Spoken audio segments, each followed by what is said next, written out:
think that's good. Look at that. All right. I'm gonna let that run for a second.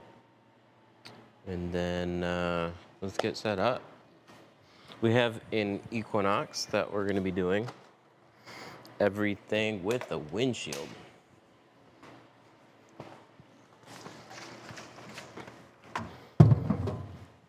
Three, two, one.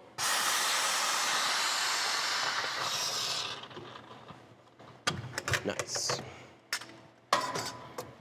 Let's dump this out. We're gonna add some fresh water and soap. Then while that's going on, we're gonna get the vehicle prepped. Let's open this. Application error, that's fun. Oh yeah, because it's already open.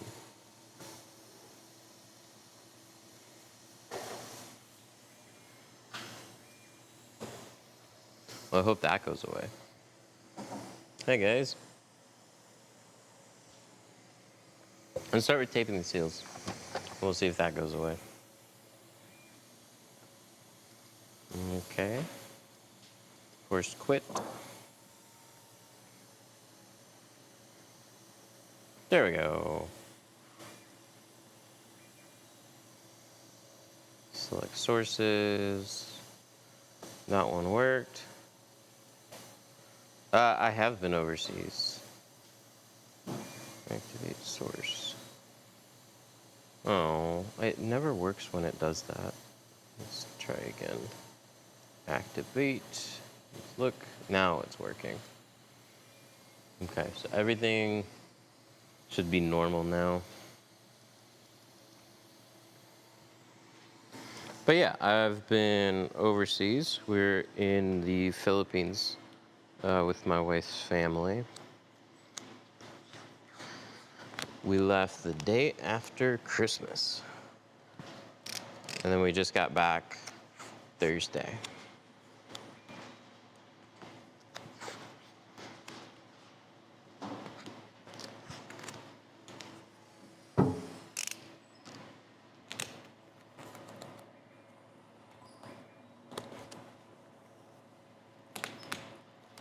Avoiding a little bit of snow.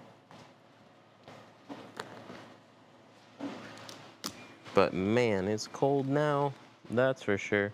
Well, we were over there, we were sitting outside having coffee. It was like 75. And then I looked at the temperature here and it was 2. It's like, oh, 2. That's fun.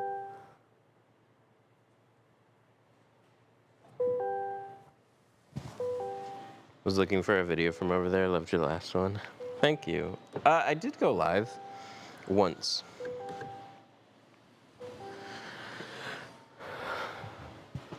And for a newer vehicle, so it wasn't bad to tint.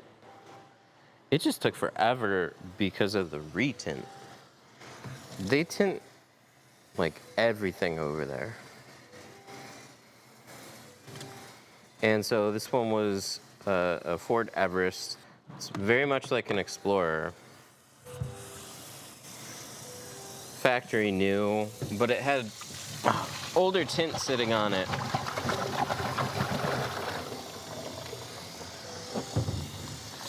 And that stuff was so gummy. There was like no easy way to remove it. It was hard to find supplies to remove it.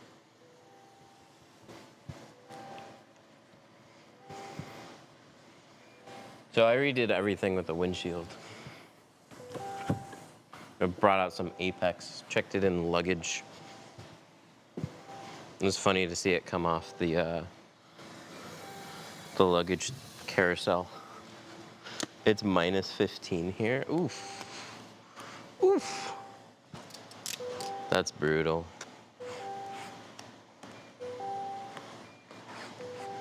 I mean, we've complained about not having a good old Michigan winter here for a long time, like cold for a long time, lots of snow. We haven't seen that in a while. And now that's like, we got a lot of it.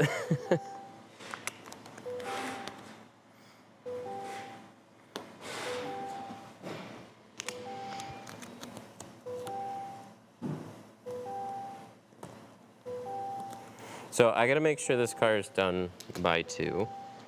It's not gonna be an issue. But I just saying that because I definitely gotta make sure it gets done.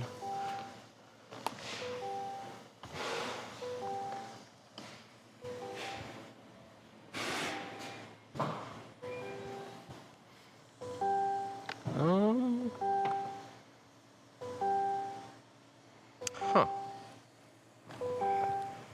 Is it in vehicle settings? Ooh. Controls. There we go. Power window lockout. We did it. We did it, ladies and gentlemen. We figured out how to turn child locks off. That means we can use them. We just gotta make sure to turn them back on. Somebody remind me. Thanks for the vinegar trick. Clean my drop lines nice. Oh, good.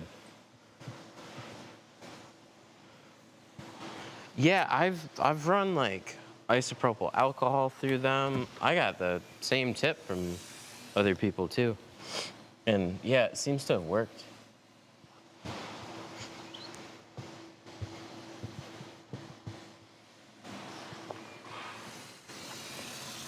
Okay. Now we need some soap.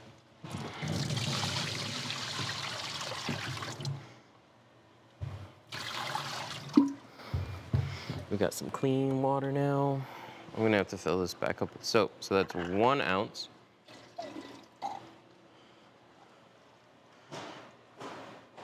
That's 2.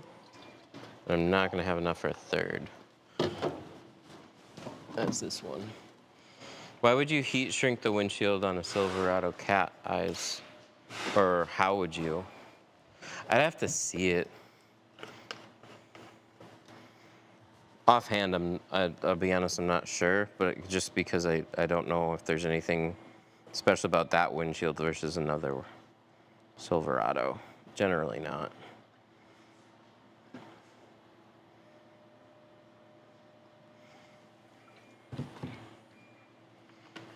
Why is Pro Nano cheaper than C2?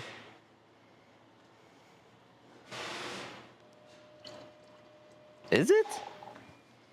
When did that happen? It was opposite. Can you give me like pricing on 36s on both? Offhand, I don't know. It used to be opposite.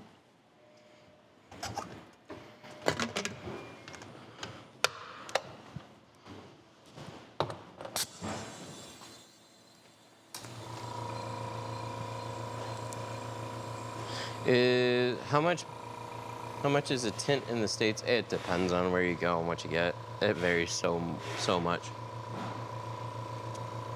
The one we're doing all the way around is $450. Heat gun or flame gun. It's just preference. It's whatever suits you. I prefer a heat gun for a couple reasons. A big reason is when we do them live, people generally learn more with a heat gun than they do with a torch. But that's also caused me to not get very proficient with the torch. I've played around with them. I'm okay, but I could use some practice with it. But it's one of those things where they're cool, but you can move plenty fast with a heat gun. So you're not necessarily gaining a ton of time by using a torch. The right person is doing it inside of a minute. That's for sure. But when you're still shrinking windshields and back windows, you know, in under like 3 to 5 minutes, the trade-off just doesn't really seem like it matters that much. So just do what you like to do. Did you watch any of the Tint battles? I really haven't. Do they post it like on their Facebook? I've seen like clips pop up here and there, but I really haven't seen like longer videos. But I haven't tried to look for them either. Seemed like a really, really cool event. I love what they're doing with that. What glasses are you streaming with? An iPhone. It's literally on an X strap, so. Okay, so, oh, they all got put away.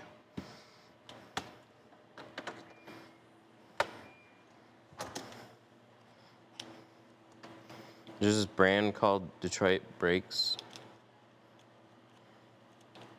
There's a lot of Detroit brands. There's like, we get wings from Detroit Wing Company, and there's Detroit Pizza Company. There's so many Detroit stuff. Why don't you use a plotter? We're gonna be using it a little bit later on for the rear of this. Sometimes I use it for everything, sometimes I don't. We want to brush up on some hand cutting. Is this 2? Ooh, be careful of that. There's actually 2 blades here. It's hard to tell on the thin blades. I got it backwards, but C2 is the same as Pro Nano. I'm confused why Geo has 3 ceramics, not just 2. Yeah, very confusing story. Okay, so I'm glad they didn't switch it. So look at their films, their auto films, look at them in families. Pro Classic and Pro Nano are a family. They come from the same factory. They're both deep dyed films. Pro Classic is a deep dyed film. Ooh, where's my letter opener? This one. That's what I want to do. I've gotten so used to this thing. I hope this is tall enough. I'm doing a 36. We're cutting it close. This might not be tall enough. Woo! I think we're just tall enough. I think we split it right in the center. Oh, nice. I did it. Whew. Okay, so Pro Classic dyed film, Pro Nano ceramic film, but it's a deep dyed film with a layer of ceramic. Deep dyed ceramic. Comes from the same factory. The other ones to look at are C2 carbon, C2 ceramic, and Apex. Those are a family. C2 carbon, and then you have C2 ceramic, which takes that same C2 carbon base and adds ceramic. And then you have Apex, which takes the ceramic layer out of C2 ceramic and then basically adds 2 of them.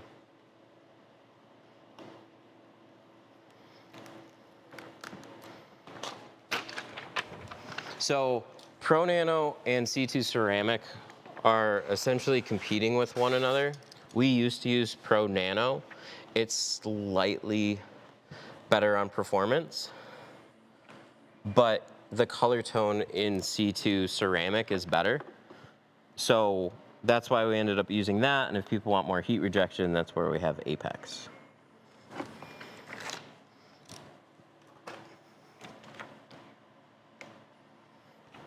For plotter software, I'm using Core. Core's $200 a month, and they require you to have a business license. I'm pretty cynical on most plotter software. I like Core the best. There's a couple other options. I just never feel like they're near as good. Core gave me faith in plotter software again.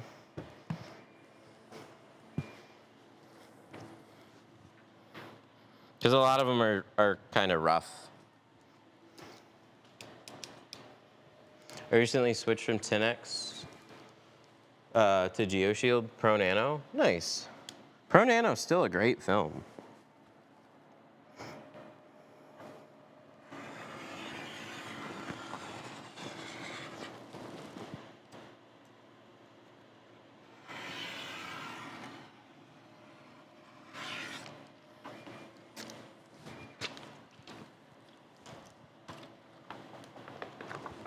That was what kept me from switching to C2 carbon or C2 ceramic.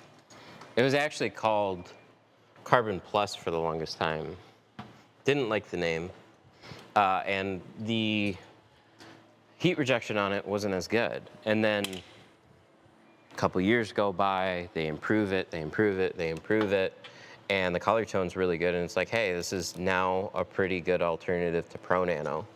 But the film came out in 2020 when there's like global supply chain issues. They wanted people to have a ceramic alternative in case Pro Nano ceased because manufacturing, supply chains, all that stuff became extremely stressed out to where they're just like, we don't know if we're gonna be able to get it.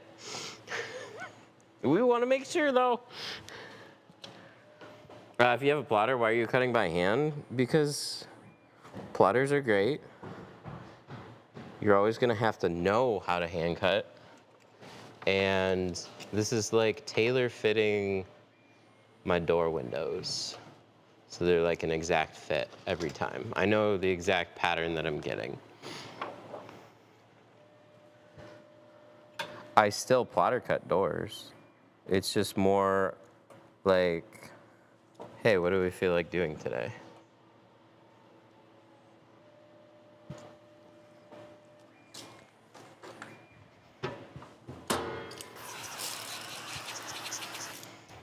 Plus, like, I'm not saving that much time. I would if this was only one pattern, but this is two. Two patterns together.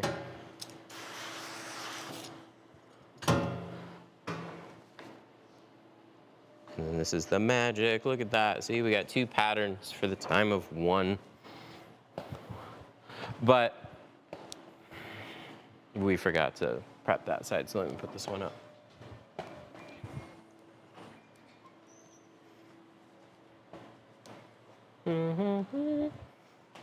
Tape roll. This guy does good work. Thank you. We are doing the windshield. And look at this. You see all this salt? No problem.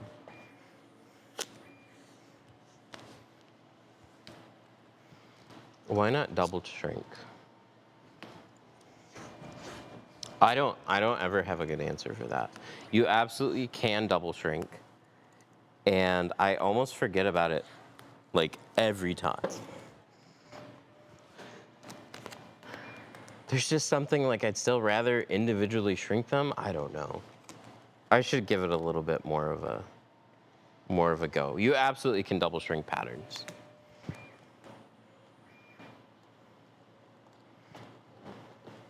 I just tend to always separate them and then do them individually. It doesn't take more than like 30 seconds to shrink each one.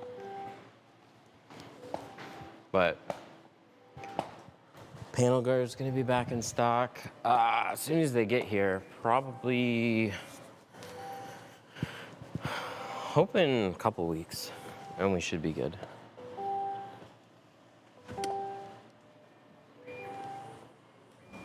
Thank you for the rose.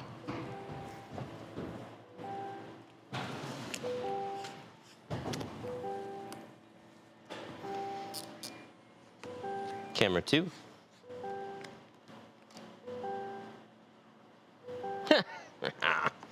That's always fun to do. I haven't done that in so long. It's nice that it works.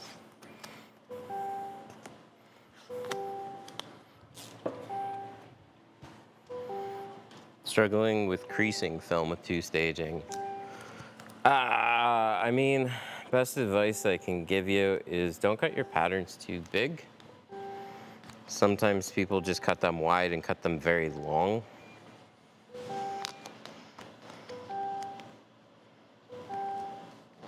So I want to go a little bit wider than the seal. Some people pull their patterns over and try and tuck them this far into it. There's not even glass that far. Or they'll pull their patterns way down here, like trying to tuck down like a full inch into that bottom seal. You don't need to go that far. That can cause you to bunch it up, but 2 staging is always just more difficult to learn.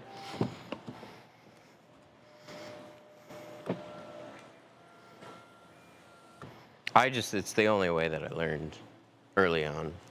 I didn't know there was an alternative. It was more of a southern thing, though, come to find out. There's just a difference. Like, a lot of northern tinters, I mean, not saying now necessarily, because it's, you know, people share information and try different things, but it seems to be more of a southern and northern thing. A lot of people up here kind of learn two-staging, and a lot of people down south seem to use, like, Sharpies and that kind of stuff.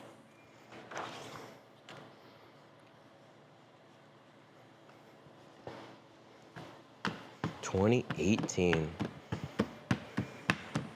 That's when I really got into streaming more regularly. Man. Things I wish I could tell myself back then. About just like the state of live streaming. Good God. Every time you look at social media and the state of everything, it feels like that's as big as it's ever going to be. And then you fast forward a handful of years and it grows even more. And the growth from 2016 till now in that whole space is just wild.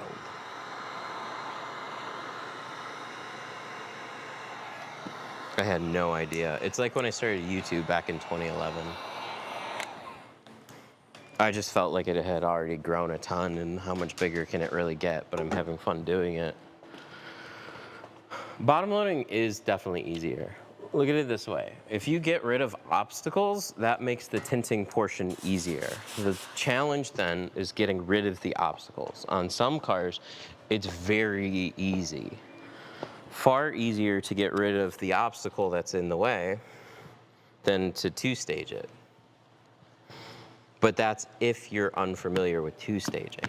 On a vehicle like this, most of what I get, they're really average seals, so they're just not hard for me to do. It's gonna take me more time to figure out where the screws are.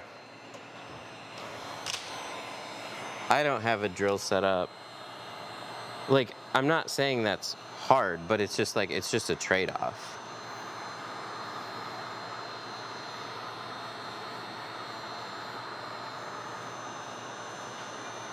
We definitely remove seals when we need to. I just find the majority of the time for what we get, I don't have to. So then I continue not to. But the real superpower is being very proficient in both. Always keep that in mind. Like, people that are very dead set on only one style or only doing things one way, no. There's strengths to everything. Even if it lays flat, do you need to, or should you still shrink door windows? I always shrink door windows.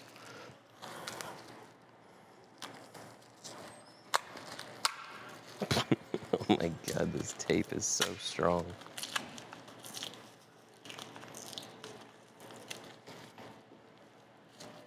Holy shit. You told us it was going to be a strong adhesive. I got the calling set up. It still needs some work, but the dialer works. Oh, hell yeah. I didn't have time to put too much work into it. But it was like, yeah, let's do it. I was like, all right, sounds good. Hell yeah. That's awesome. Our app is doing phone calling, messaging, and it's all, it's so easy to use. It's awesome. Okay, I'm gonna cover this panel.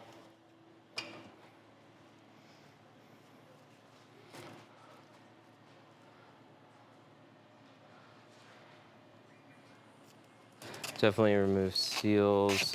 Definitely remove seals when you can. I almost never pull door panels. That's cool.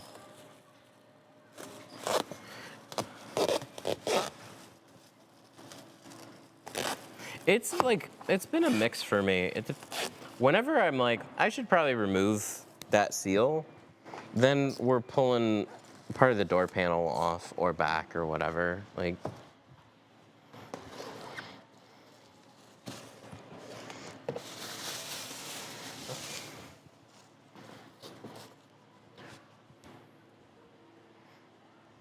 The transcription / AI analysis isn't working yet, but we'll get there. Oh yeah, that's just you yell at it a couple more times and it'll be there. Right? It's just that easy. Hello. Yep. Give me my stuff. She's coming down right now.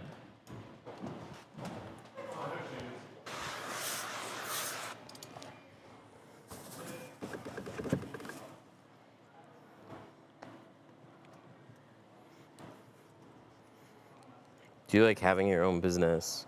Yeah, for sure.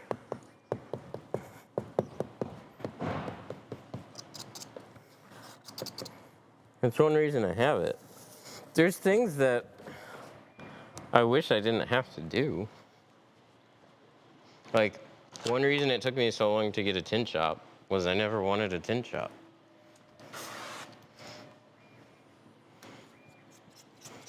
I really just want the cars available all day without having to sell any jobs. But we've had to grow a tint business to do what I initially planned out to do here.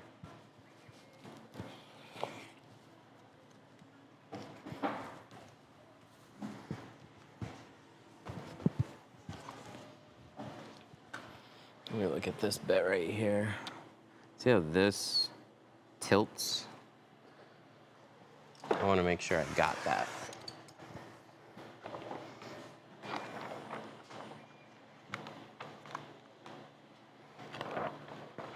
Oh, come on, just.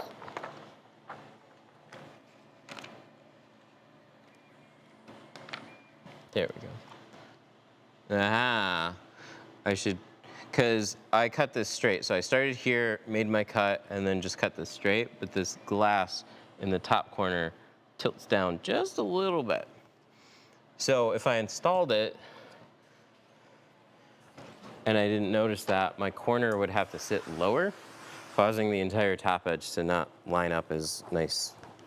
So we're gonna shorten just that corner up a bit.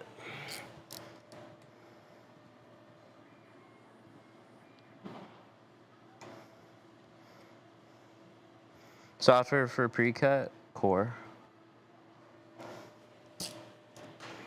There, that should be good. Just a little bit.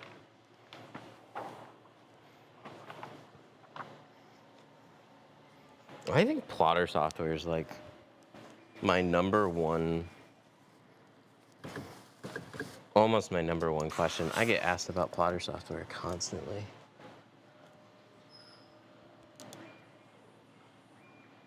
Camera 1.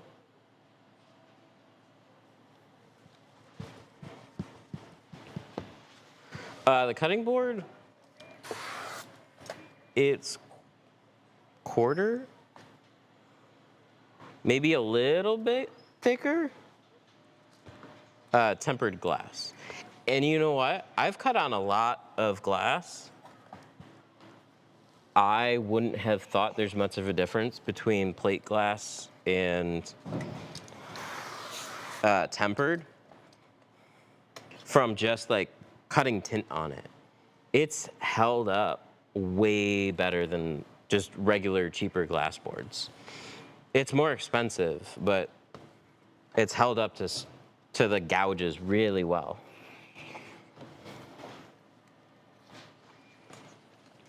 Do you get multiple cameras recently? Yeah, a little bit before we left. We got a new security system. We're using Unify stuff. And one reason I picked it is because they have these really handy tracking cameras. So it's 100% my security system. Camera 3. But they do really good.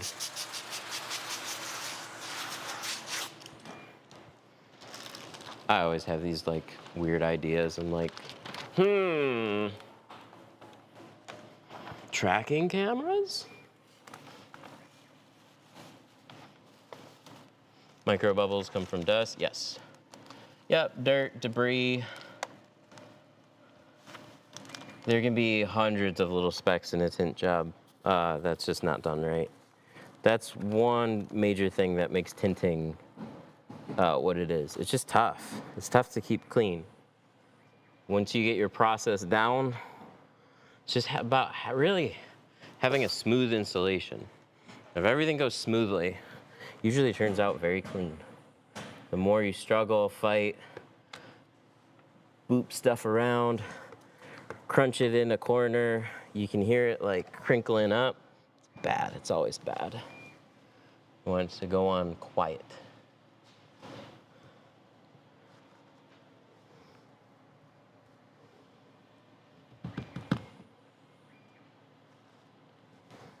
Quietly. Right about there is pretty good. And make sure we're centered on the other side.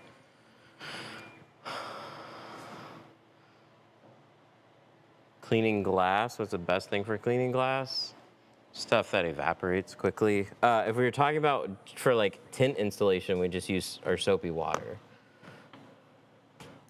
Most of the time. Soapy water, razor blades. If you're talking about like after installation, no! If you're talking about after the installation, spray away glass cleaner is really good. Alcohol and water is really good. Anything that evaporates fast. Degrease the window and wipe it down with a kind of like a damp side and then switch it to a dry side. Usually works best. Two staging or bottom loading? Definitely two staging. Just personal preference. Vast majority of stuff I'll two stage. The easier way for people to learn is bottom loading. It's easier for most people to just watch a video, learn how a door works, pull a seal, and then you get all your obstacles in the way and you don't have to like fiddle around with all the multi-steps. So in our classes, we teach people both.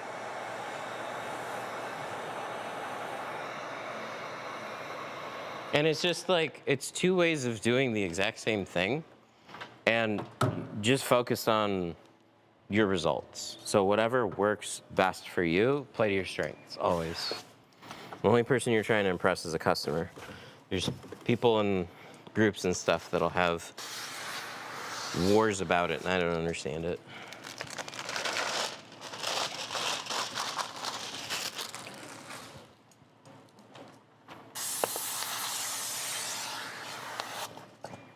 I've seen a lot of people file edge now. Yeah, it's definitely more popular. I don't think it's necessary. But I do think it's a level of polish that like somebody that really is excited about making their work look that much more perfect. I got a lot of respect for it. It's just got to be pretty realistic.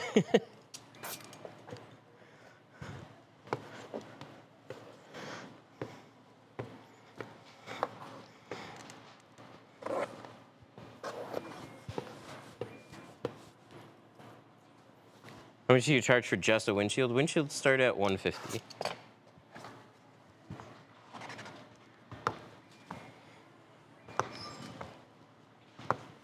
Windshields are the biggest piece of glass on most cars.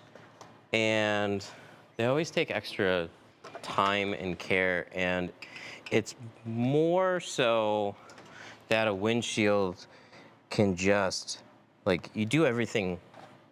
Wow, I just didn't see it. Look at that. You do everything right, and you still have a problem with it.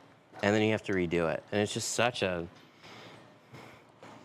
a big time sink that, like, if we're gonna do a windshield, which we typically do, we just make it worth that time. I would love to toss them in for like 75 to 100 bucks. But there's just been times that It's like they always seem to take me good like 45 minutes on average. Cover everything, extra clean. What are the best tools and what do you personally use? I guess we could go through it on the other door. I use them in every video.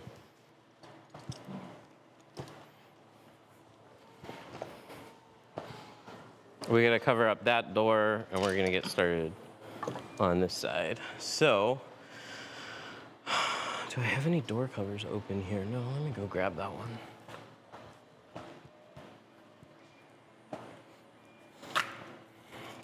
What do you think is the best setup for privacy? But not too dark. It's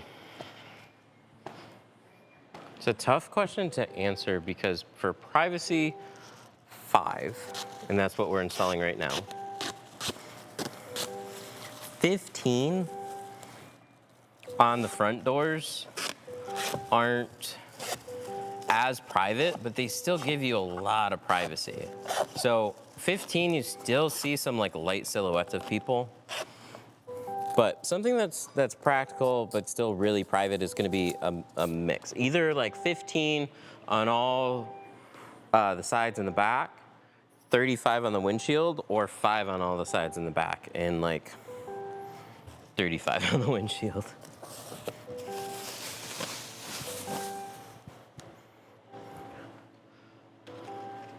Just bought the green knife and the carbon blades to help the top edge. I like using my red dot, but I think the metal be snagged. Carbon blades would I'm trying to read that comment. I think the metal be snagging it, making it look bad. So a metal knife, the biggest difference between the metal knife and the plastic knife is exactly that. The metal knife, if you push too hard, it's gonna leave a little groove on the top of the tint. The plastic knife, you can press harder and not worry about leaving a groove in the film. And I like these squared off edges. So the thin blades are like what make this knife, I think, super nice. And you can use those blades, they're NT blades. You can use them in either knife. But I just really like the plastic knife for less potential grooves in the top. But definitely, wow, that just flew out of my hands.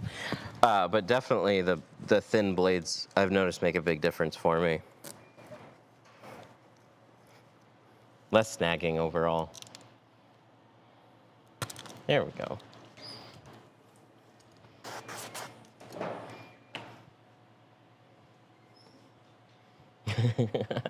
Wish the idiot who had done my tint and watched your videos. It was awful. Oh, damn. Maybe he did watch them, and it gave him the confidence to do it. Ah, shit. That always takes practice. Ooh, same thing on this top corner. Gotta make sure we cut it a little bit. Hold it for 5 seconds. 1, 2, 3, 4, 5. Da-ding.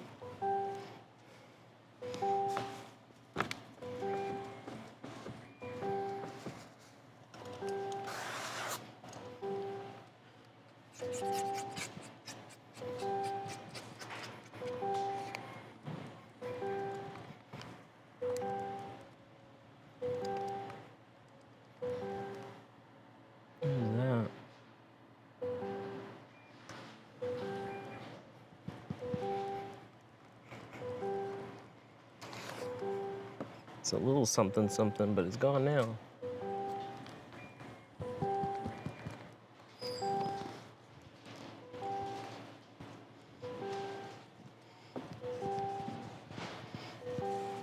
The windshields, you have to worry about electronics and moisture. Yep, you always gotta make sure they're thoroughly covered.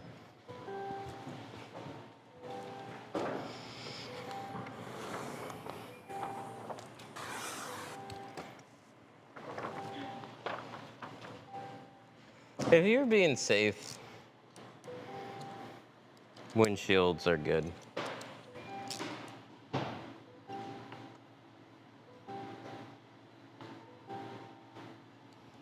There we go. Let's take that down a peg.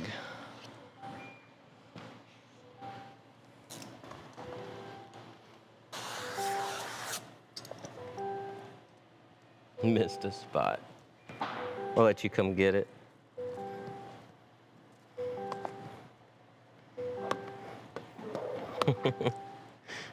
Man, that was always so annoying to have sales guys come up.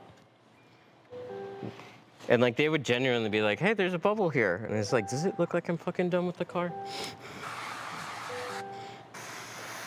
Well, I just want to make sure you got it.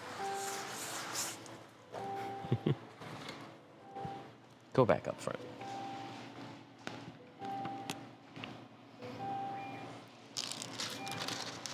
All right, so we're gonna peel this, give it a spray. Make sure that's nice and coated. Pick it up off the window. Camera 2. Get this edge up on the window. Slide that in. And we're gonna pull this back just a little bit. Roll this up so it's nice and flat against the window. Then if it's nice and flat, look at that, it goes right into that seal. Biggest trick for tucking into the sides is just making sure the sides are flat. Okay, so tinting a door window, I forgot the tools before, but this is what I use to clean. And the same tools are gonna pop up as we're installing it. This is a slim handle squeegee. It's called the reach around, but we have a pink clean squeegee blade in here. This is just a good all-around cleaning squeegee, and it's a lighter pass squeegee. So it might seem a little silly to use 2 different squeegee blades, but it's got some merit. It's not required, but this is a bit of a harder squeegee blade. It's gonna press out more water, but I have to push harder. When I push harder, it has a tendency to drag my tint out of where I just placed it. So if I use a soft squeegee blade, this conforms to the window with a lot less pressure, and it'll get a good amount of water out without disturbing where you put the tint. So you want to line it up and it still slide around. Start with the pink squeegee, get it to tack up a little bit, and then still counter pressure, like hold it, and push a little bit harder. Then we're gonna use a tri-edge card. These are great for the corners. Flex them against the window, push out that water. Ooh, that's pretty. Then we're gonna roll it up. Right like that. Flush out the bottom. Pull out that liner. Throw that away. Oh, we got phones coming in here. Now we're gonna tuck the corners. So I'm gonna take this corner, tuck it in, go to this corner, pull our seal back, tuck that corner in. What I'm really focused on is making sure that this front edge is flat as well. So when we push it over, most of it tucks into the side, but it can't because they're running into the panel. If you pulled the seal out, pulled the door panel back, this would just drop. This would not get in your way, make tinting a million times easier. But all we have to do is lift it above the seal, go back to one of these corners, and then we're gonna continue to push our tint into the seal, and then take this green tool, pull back the seal, and just pry it back. I'm looking for these points. Anywhere where the tint wants to catch on the seal, you're just pulling that seal back and then it starts to drop in. So that's why I don't feel it necessary a lot of times to pull out the seal. We're not tucking it 1.5 miles deep into that seal.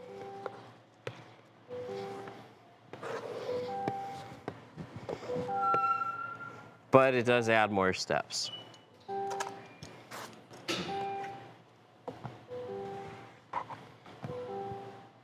Harder squeegee. This is called the Blue Max. We're gonna push out the water.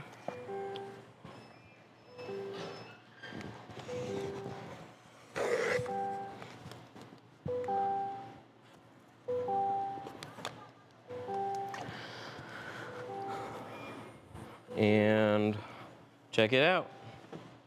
Looking good so far.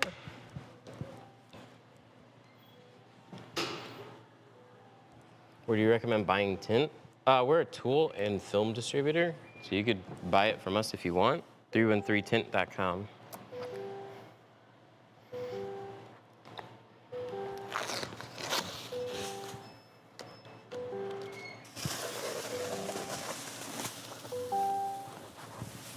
Wipe that down. I use a towel to pull out the seal guard. It's really grippy sometimes. It's hard to do it with just your fingertips, so I always use a towel. Gives you a lot of grip. And you can just pull the tape out without having to roll the window down. Da-da-da-da. Sweet. Now let's just do it 1, 2, 3, 4, 5, 6, 7, 8 more times. Nope, no fingers on that.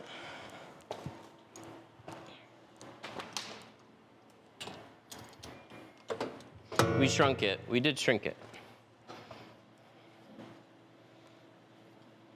What tint software do you recommend for somebody getting started? Wop, wop, wop. It's a good question. Software is such a hard recommendation. A lot of people are gonna say film and vinyl. I wasn't ever really a fan, but there are people that like it. It's a little less expensive. My cheap recommendation became the same price as Core. So, software is always being stupid like that. I like Core the best. I think the $200 a month is well worth it. You just have to have a physical location. How close do you get your top edge without overlapping? Very close, as close as I possibly can. There's no rules there. Like, you can get as close without going over. Price is right. You're generally gonna see a very small hairline gap.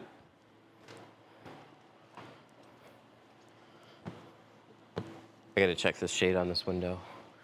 So the site is 313 Tint.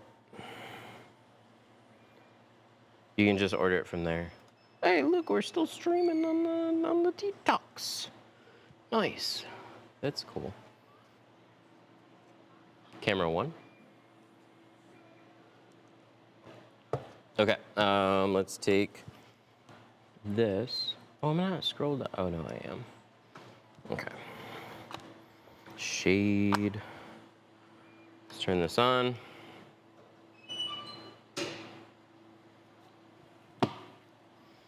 Wow! 25. That's like an insult. Oh, there we go. Let's just throw that down there. That's fine. It's probably good for it. 100%. This is now 4. So we want to get the back as close as possible. 25% on the rear means that we're going to have to do a 15. Because I just know. But we'll validate. We need 15. Which I unfortunately don't have in a short roll, which is fine.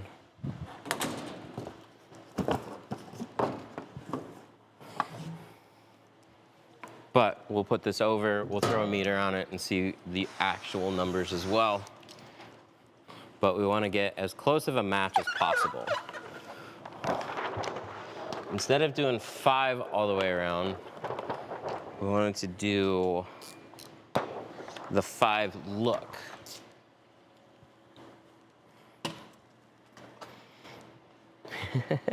He's back. What's up, Korea Teener? Teener? Wow. Tinter. How you doing, man?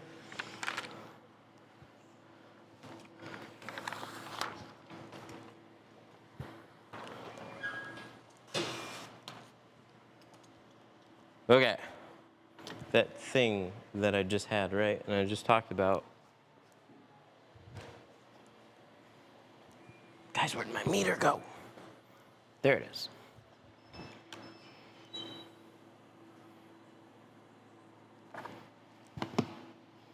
Oh, look at that. What is that? What does that say? Oh, it says 3 now. Oh, there's 4. Come on, give me a 4. There's a 4. That's fine. That's as close as we're gonna get.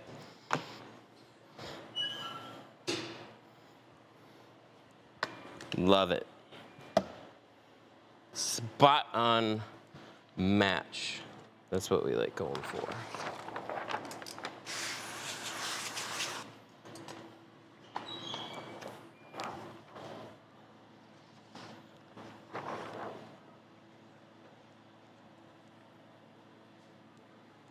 Oh no.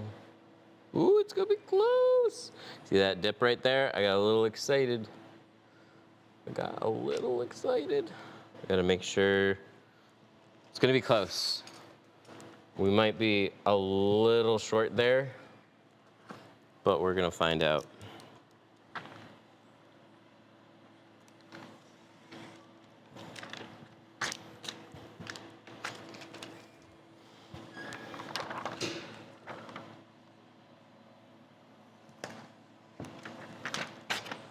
Can I work for free?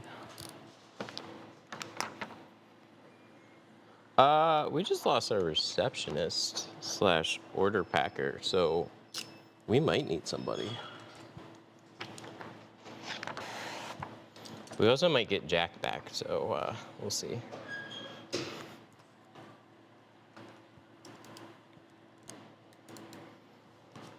Plastic razors for scraping windows. They're okay. They're all right. I don't like them that much, but for certain situations, they're definitely nice. I just find a metal blade is like some of the crap that just gets stuck on a window just needs a real sharp shear. And plastic dulls out so fast. I have, no joke, scratched windows with plastic, with like the gator blade. So I don't even think plastic's necessarily safer. Ooh, we just made it. Look at this. Look at this. Oh, shoot. Look at that. That right there. That is how much, not the big top strip. See that little strip right there? That's how close we were to not having a long enough piece of film. I'm from the Philippines. Nice. It was just there.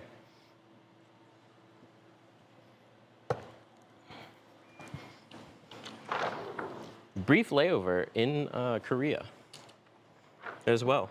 We've been to the airport so many times now.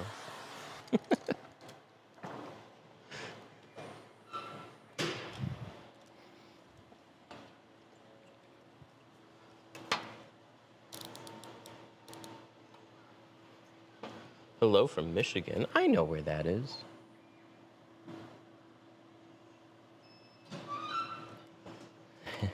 Yes, my wife's from the Philippines.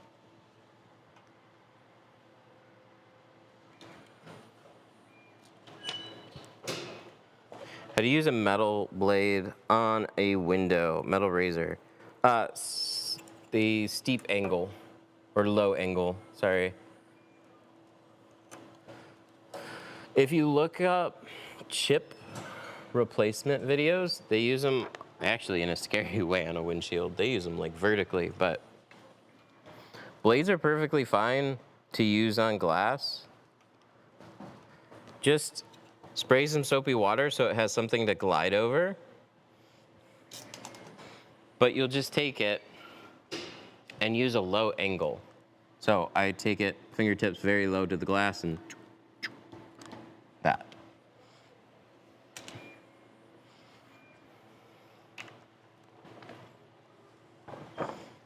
Used to do 36-20, but I think I'm gonna do 40-20. I respect that. You know, I'm so used to ordering 36-24s. Oh, wait, no. I'd still need a 24. There's just so many trucks and SUVs that, like, you need a 24.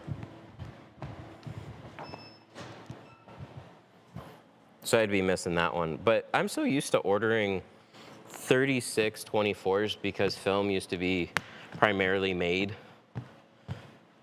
in 60-inch rolls. So you get a 60-inch roll, you cut it down, you would get a little discount. That's not the case for most places anymore. They just sell it at whatever price they sell it at.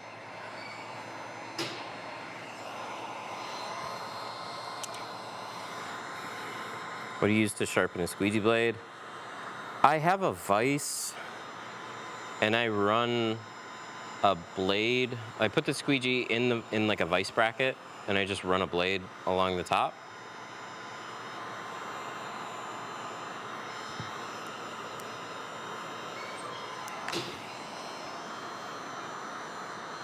I don't do that very often, though.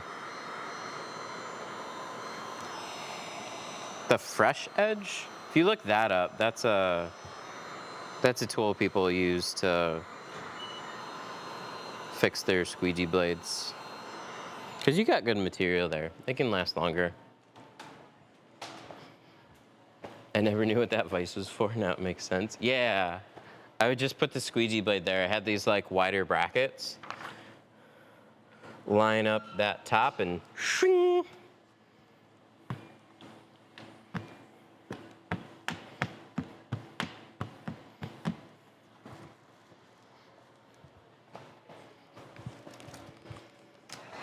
What happens if you don't use heat to get the fingers out? So the fingers that you see pop up here along the bottom, you just have them pop up on the inside, except worse.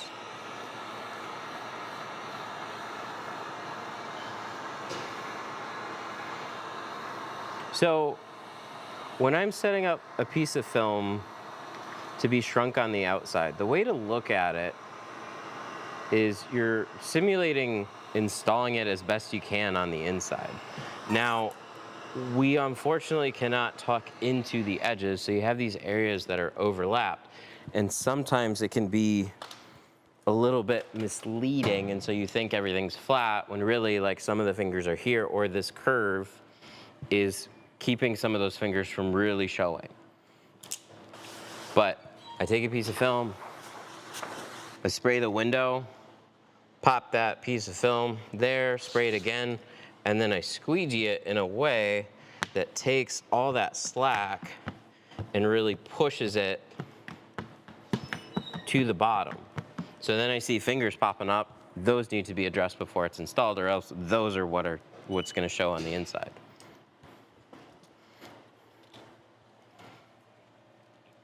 You're the best teacher. Your videos taught me tinting or everything from you, but using the plotter doesn't teach us.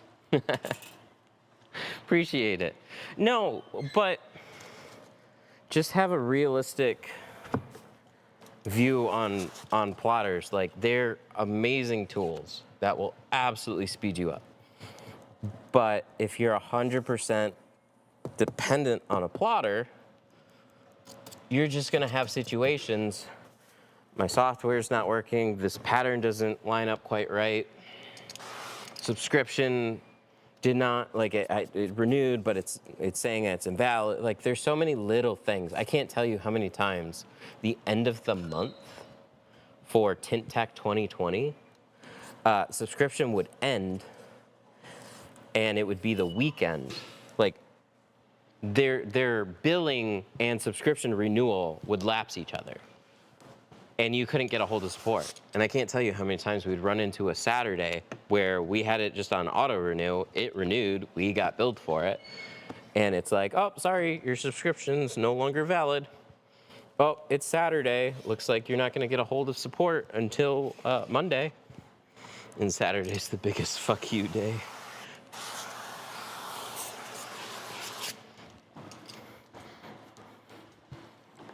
So, if you want to scale a shop, Plotter's the way to go.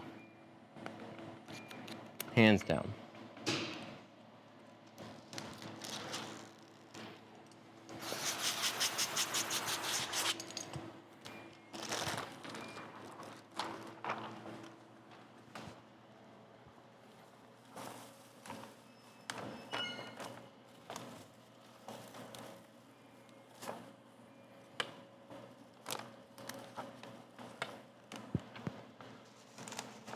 All right, let's get this in there. Flat edge on one side, flat edge on the other. Get that lined up nice and close on top.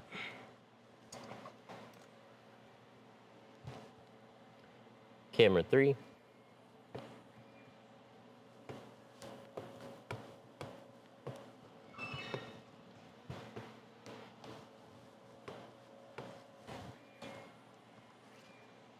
Are you using a Blue Max? Yes.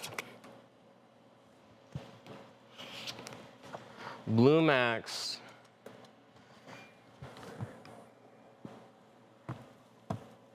I'm gonna have to use a hybrid again. And just remember, hybrid's been my favorite for a long time. I like the crop blade because it can get into tighter spots, and the material on it's awesome. The hybrid, love the material, love that it's two-sided, so the squeegee blade just goes on for longer. But it's a little bit softer, I'd say, for like if you're trying to push a lot of water out of a windshield. The lower areas tend to just have a little bit more water in them than I've been able to push out with like the Blue Max. And the Blue Max just slides super nice. So I'm a big fan. New Blue Max is probably tied with a hybrid for favorite blade.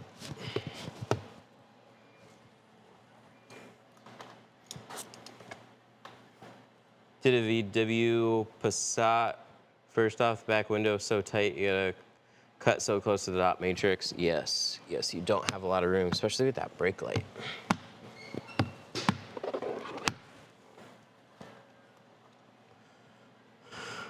As I was installing it, I didn't have a bulldozer. Ooh.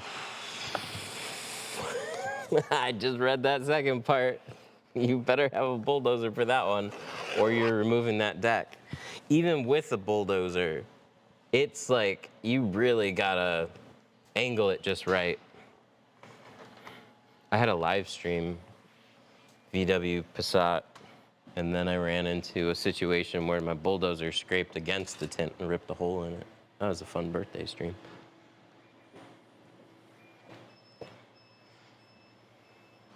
You must renew. Unable to. I can't put the puzzle piece. It's always twice. Why is it twice? It's got to be a Captcha thing. It's like, gotta do it again. Fake human.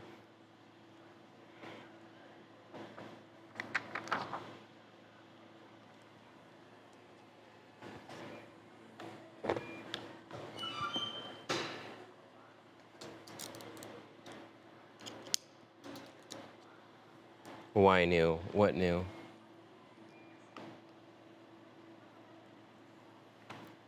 Is that Apex? No, this is C2 Carbon.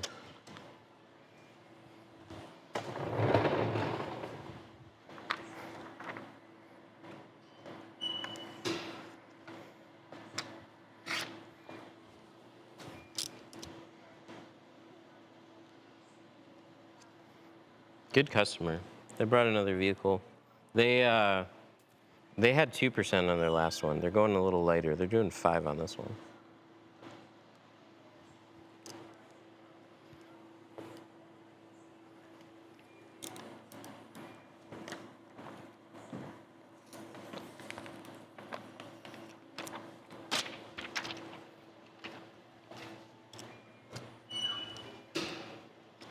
Thank you for the gifts.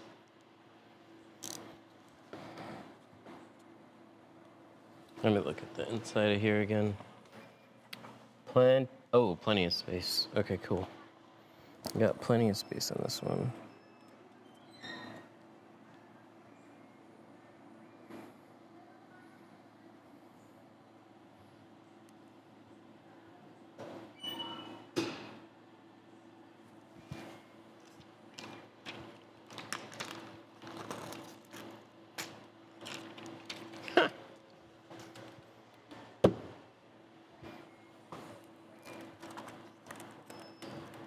Oh, is this for the other side? This might be for the other side.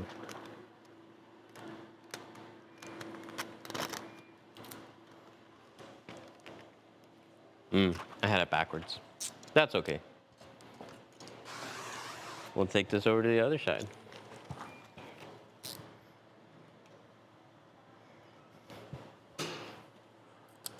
And then we'll cut out another opposite pattern. Cool. So another piece of film. Got that right here. I hope you have a great day. Tell Mark hello. Will do, thank you.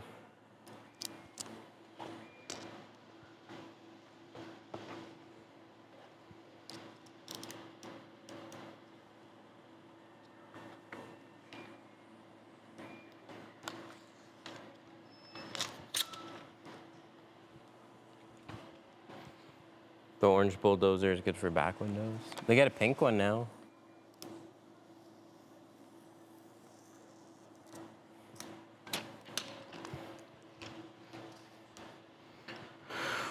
I'm not gonna tint as a business. I'm a tile contractor. First attempt was a 1950 Ford. I could have somebody call me with a 1950 Ford, and I wouldn't jump on that one. I have a video on my channel of doing like a 60s Ford Falcon. I've done my fair share of classic cars. I am never happy doing a classic car. It's so stressful. It's just, I know I'll eventually get it done. It's just, how many tries is it gonna take? How much time? How much film? I just don't like doing classics. They did so many weird things years and years ago. When you go like pre-2000, there's still normal cars, but pre-2000 is when you get a bunch of weird shit. It's just not fun.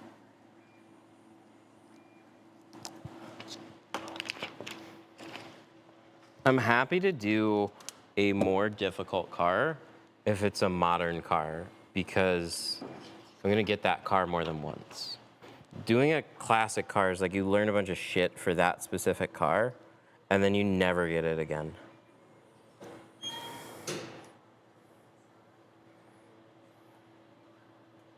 Not unless the car club for that car takes notice. And then you're like, oh shit, what did I get myself into? Nobody else will do these things.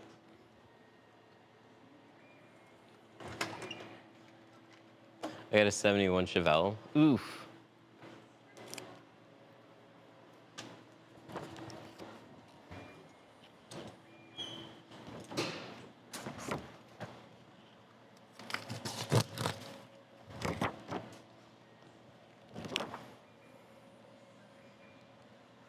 Could you? I'd rather not.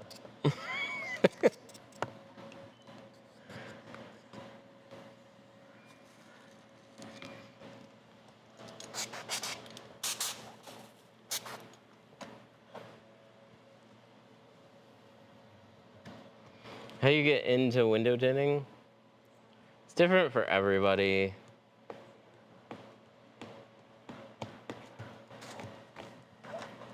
I always suggest get some film, get some tools.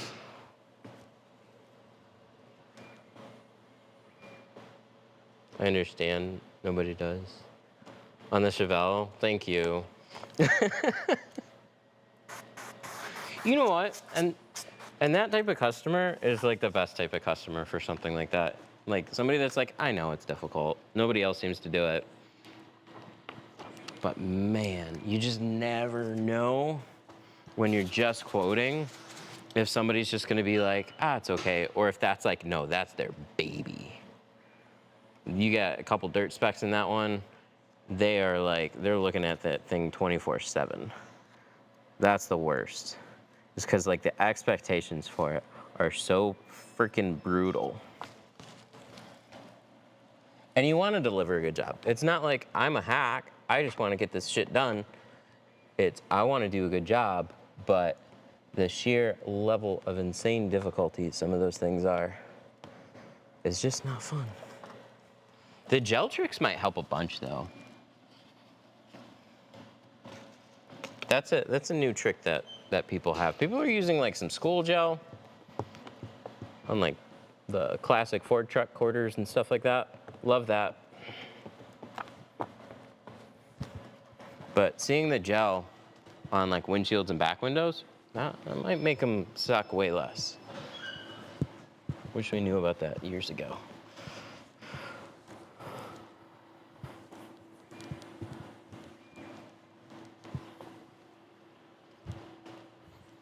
But how do you get into professional window tinting? It's tough because there's no, like there's shorter schools because that's really all there's demand for. Like it's expensive to run and host and do. People generally aren't going to take out a student loan to like learn the trade.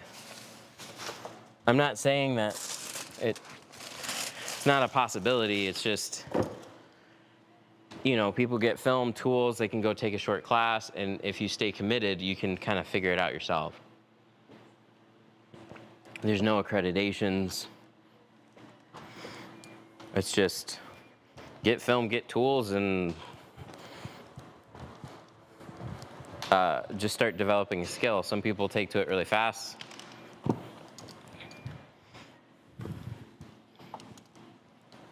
So if there could be some type of short trade program or whatever, but it'd just be very expensive. The people that teach also have businesses, and you just have to have enough people for it to make sense. And we do classes once a month. And they're just a lot of work. There's times that,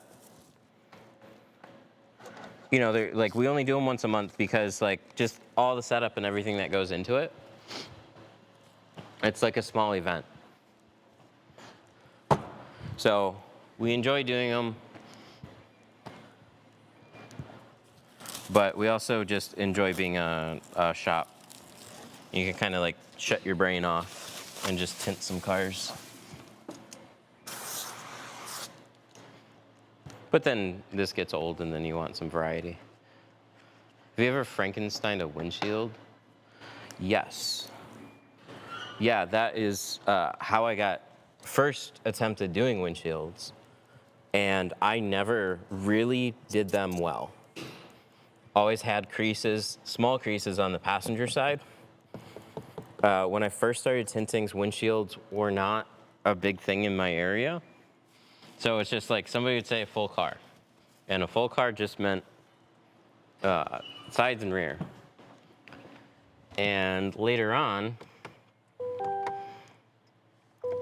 they just started to become a thing. And I had heard people talking about reverse rolling. Nobody that I knew personally did reverse rolling. And so I was trying to figure it out. I have videos going back probably like 10 years now of me talking about reverse rolling and like, this is kind of what I figured out so far. And the occasional I'd ask in our group, the occasional person would post a video doing one, but they'd like have the phone, they'd turn on like their phone and put the camera way back here, and you couldn't really see what they were doing.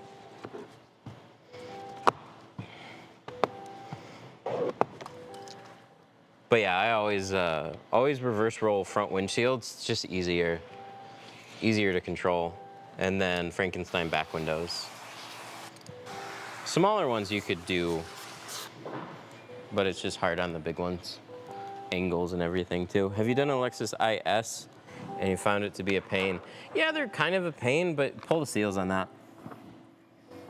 If you pull the front doors are the biggest pain.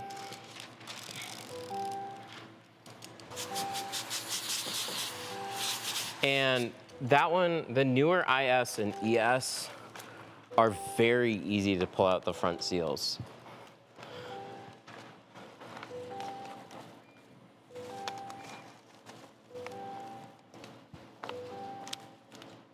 Pop the seal, or pop the panel back.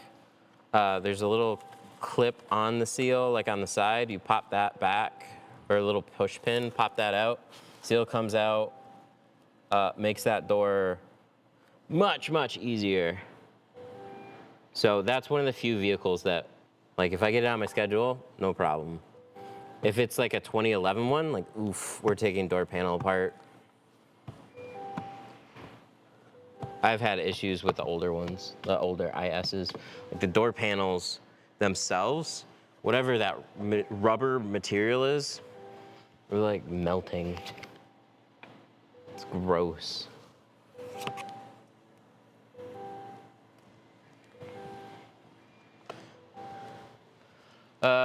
A tint shop that taught me how to tint.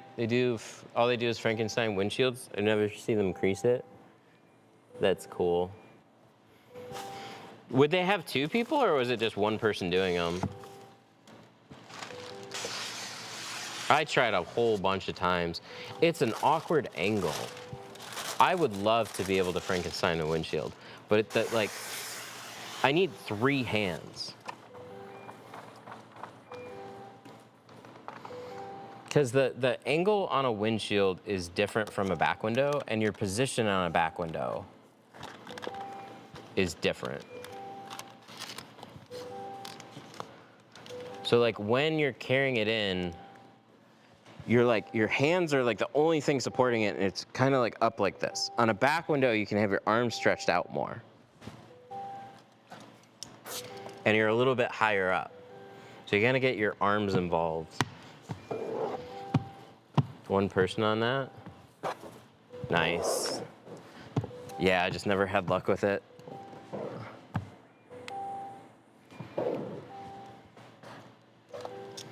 But I'd say it's just kind of like me and 2-staging. I get comments like, there's no way that turned out clean. And it's just, some people just have a knack for certain ways and certain things.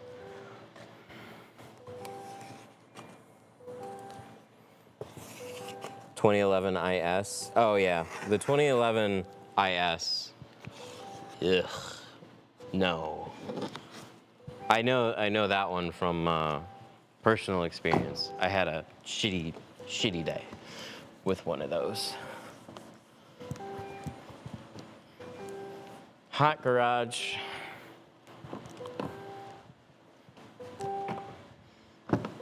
Hot garage. Film kept freezing up to the window. Didn't pull the door panel. Didn't have any help on it. It was a bad day.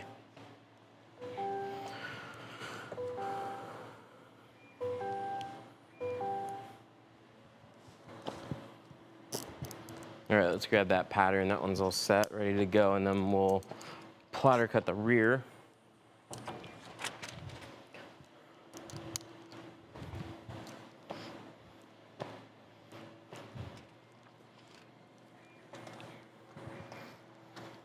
I practiced Frankensteining front windshields because, like, again, I didn't know reverse rolling. And I was trying to teach myself that, but the more consistent way for me at the time was Frankensteining. And I'm sure, I've just done so many reverse rolls at this point. I'm sure there's some that turned out pretty damn good, but I remember consistently having like, if there were any little creases, it was generally like a little cluster over in the passenger side. I was never happy about that. It was when I was mobile, working for other shops and stuff. So like we definitely shipped them and did them that way. But the first reverse roll that I ever did, I was just like, I'm never Frankensteining anymore. I needed to work on like the process for keeping it clean, but it was so much smoother.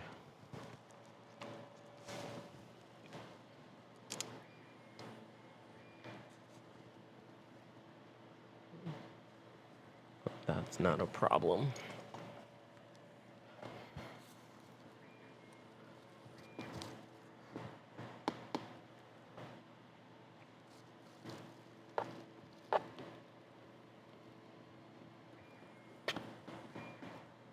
Oh no, that's fine. Cool.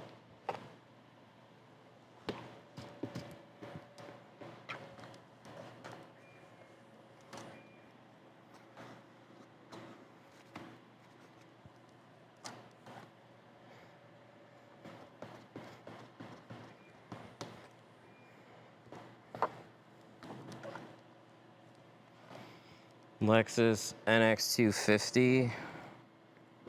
Lexus, I kind of forget about, even though we just talked about the IS. Lexus is hit or miss. I'd have to look it up. I think they're somewhat annoying. They sometimes have quarter windows. Not so much the roll downs. They'll sometimes have quarter windows on the front that are just a pain in the butt.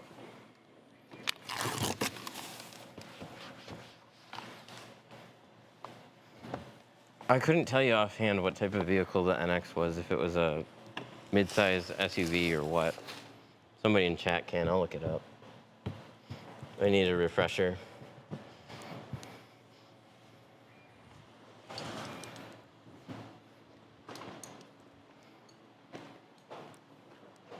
Remember I did a ES250, I two-staged the front doors? Oh, damn. I got a couple random videos on the ES. The seals come out shockingly easy. This whole panel, you don't have to take out a screw. It's just the whole thing pops back with push pins. Seal comes out, big chunky seal comes out super easy.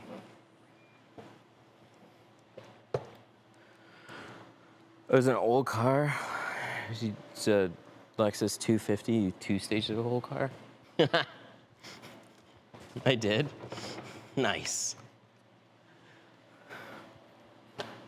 Probably because I didn't realize that I could take that seal out. Unless it was just the wrong year.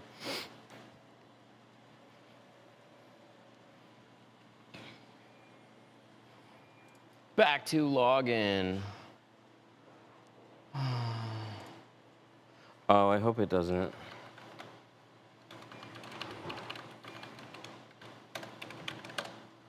I hope it doesn't.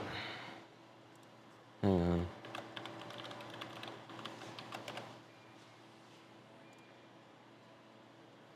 Software update. No, that's why I didn't connect you to the internet. They don't want a software update. Look at that, it just logged me in. I didn't have to two-factor anything.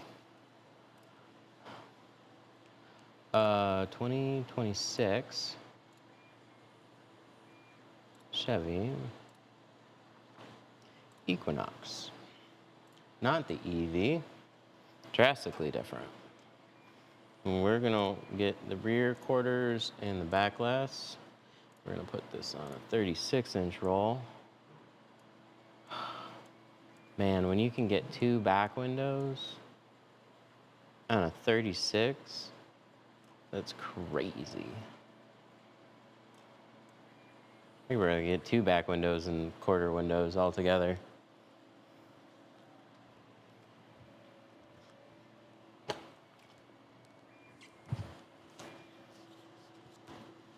Small crossover, yes. Small front quarters, oof. That's a big mystery. Offhand, I couldn't tell you. I remember having a Lexus and it put like, dude, I tried like 3 different cards and I had a hell of a time trying to get into whatever angle I needed to get into to try and squeegee out just a little bit of air. Did you get the CAD files? It's software. There's a handful of them that have tint patterns.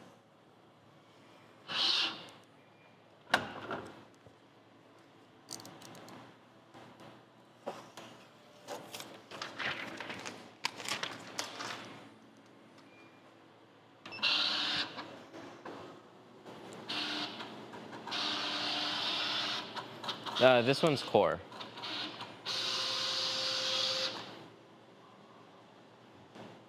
Camera 3.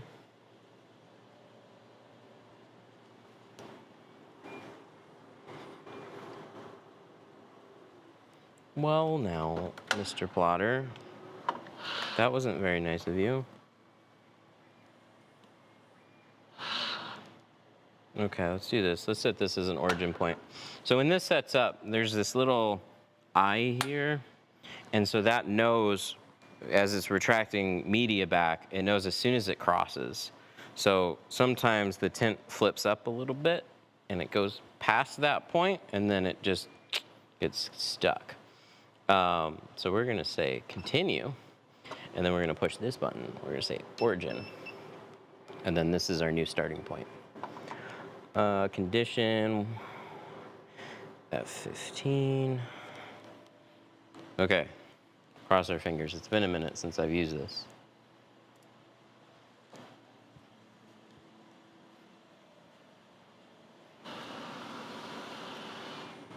Hopefully it's just dialed in for it.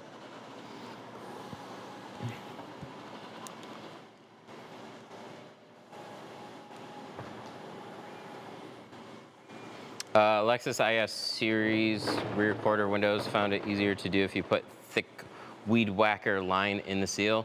That's a good tip. Wire, like 10 gauge wire is good. Another, oh, what's it called? Okay, what is it? Oh, that's gonna be careful there. That drawer's not closing all the way. Do you know what I didn't consider when I put a big sliding glass board with drawers? If a drawer's sticking out, you just go whap. And it makes this awful sound.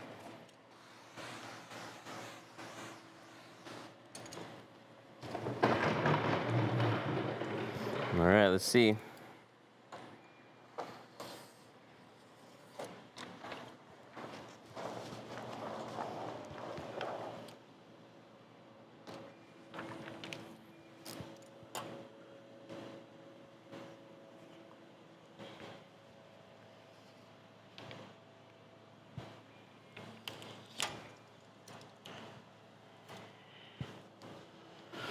Let's do this.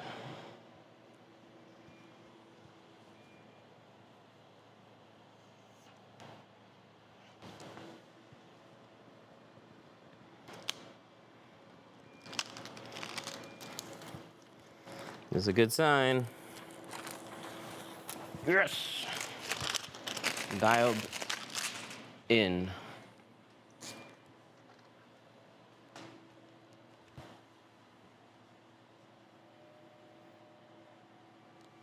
You ever have to take out windows? No. There's probably an instance where something should have been taken out. Oh, you know what? I can think of one situation, and I didn't ask them to do this. They offered to, and they said it's super easy. Early F-250. Back glass. I wouldn't do this myself. but they are rubber sealed in. And then you can put them back in with a rope. It's just a little bit of a learning curve with it. So that one pops out way easier to tint if it's out of the truck, and kind of a bitch to tint if it's inside the truck. But yeah, I've done that one.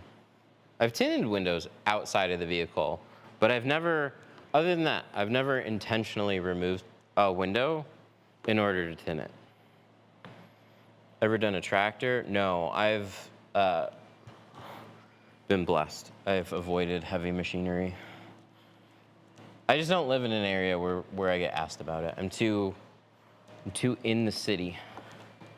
And I'm not, like, we've been asked to like drive out somewhere, but it's been super rare.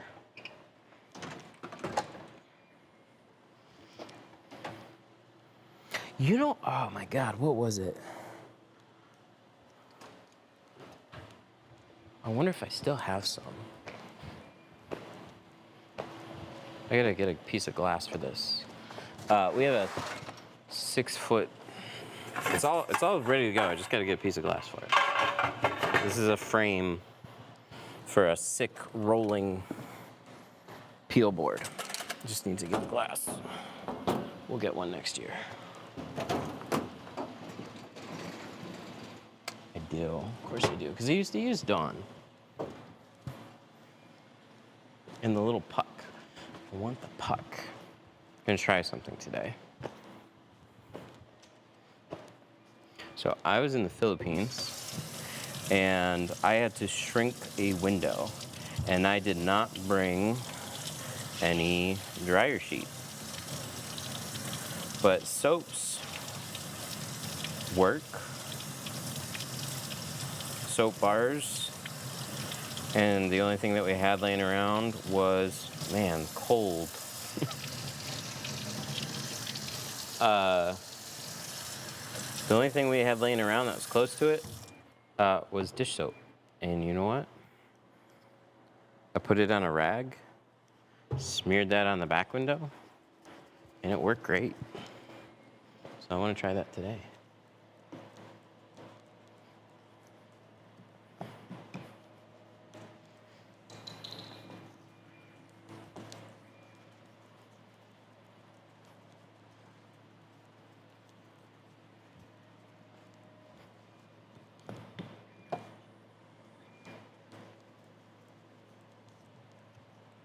Okay, let's let that dry.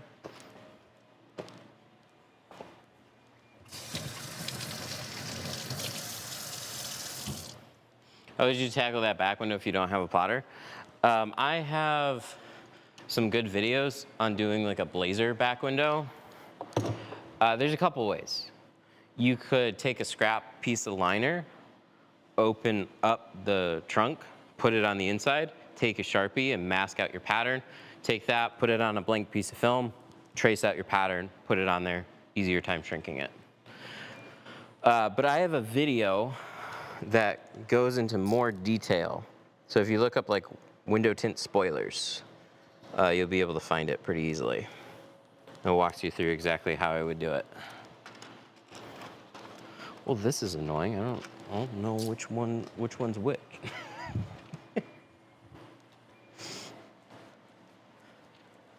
They're both so similar. It's not this one. This one's probably for the other side, unless it goes this way.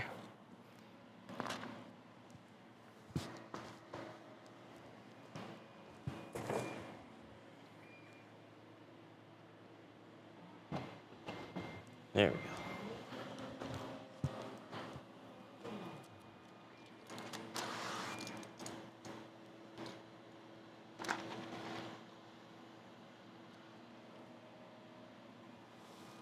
Oh, it is that way.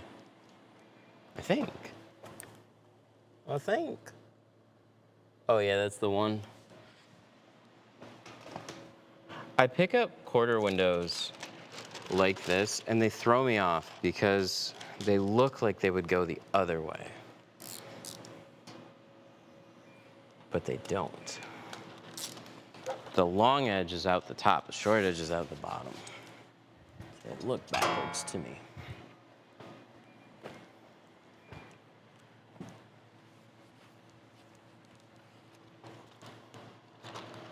So, like this. This edge is shorter, this edge is longer. It looks funny. I want to put it the other way, but that's the way it goes. That's a Graphtec FC9000. It's overkill. They're nice machines, but it's just way overkill. I like it. Have you heard of Rogue? Yeah, I've definitely heard of them. They're owned by Solar FX.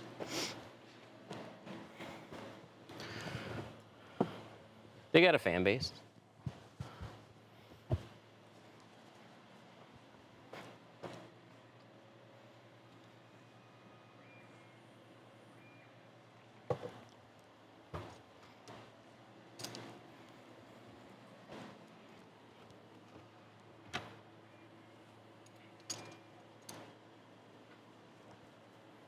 Okay, so I'm just waiting for the back window to dry, so I'm getting these quarter windows done in the meantime.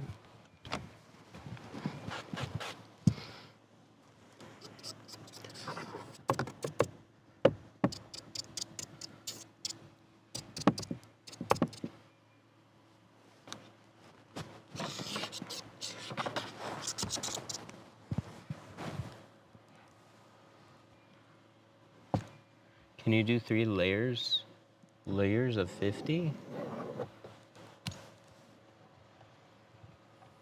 Why?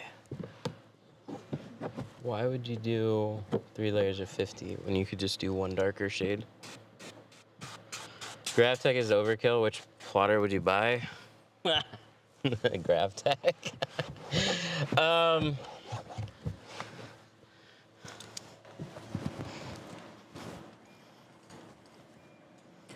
Jag sits nicely in between. If you want to get something brand new, Jag sits nicely in between. Vinyl Express was another one. Vinyl Express is like Graphtec. It like had all the same buttons, it had the same motors as far as I could tell, but it just said Vinyl Express. Workhorse 3, but I don't think it's in stock right now. Workhorse 3 is a really good bet because it's purpose built to be a budget-friendly window tint plotter. A lot of the cheaper machines are for vinyl. And it's not that they don't work, it's that the roller positions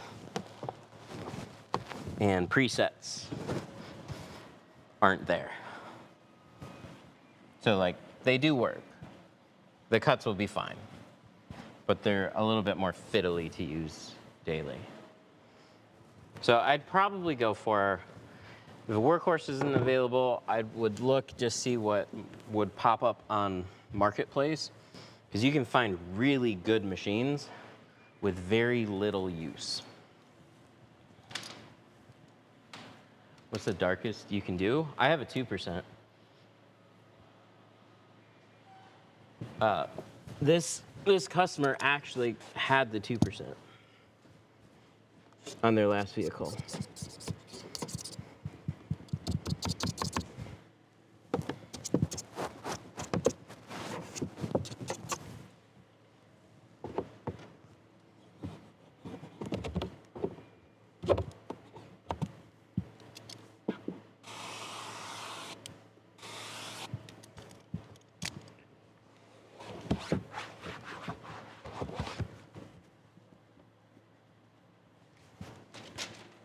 All right, so let's peel this.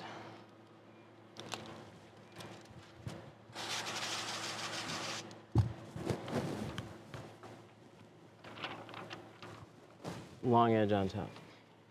It's so easy for me to get flipped around. Slide that in. Nice job on patterns.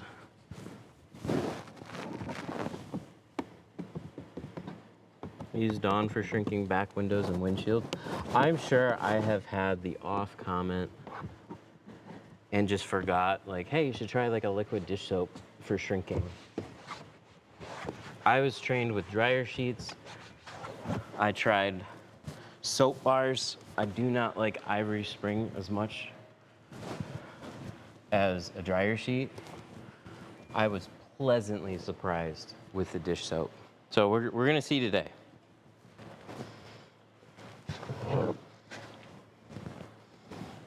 I mean, if that works, well,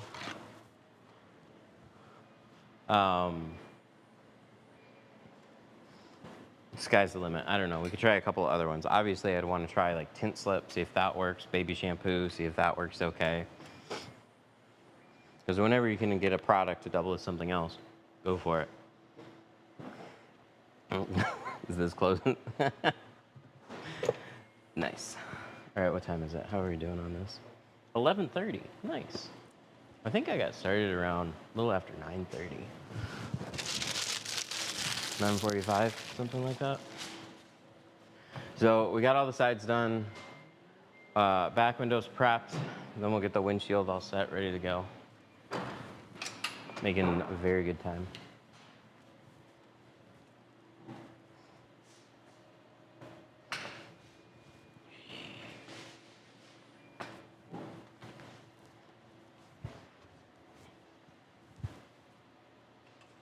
What are we doing today? Nothing crazy. That's good.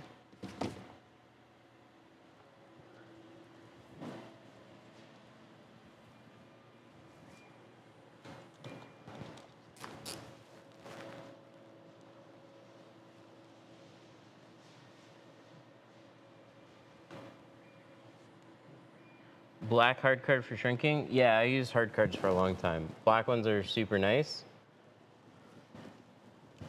Hard cards come with one big drawback, and that is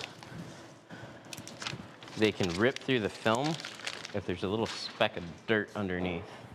Where the softer cards, like with felt and whatnot, those aren't going to do that. So felt card, or yeah, I got a felt card with me. I have a pros card, but I think I left it in the Philippines. Usually there's one around here though. That's typically what I use.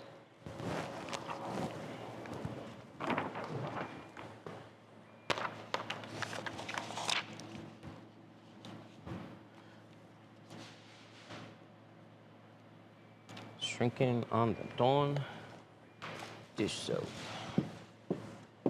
Good stick. That's nice.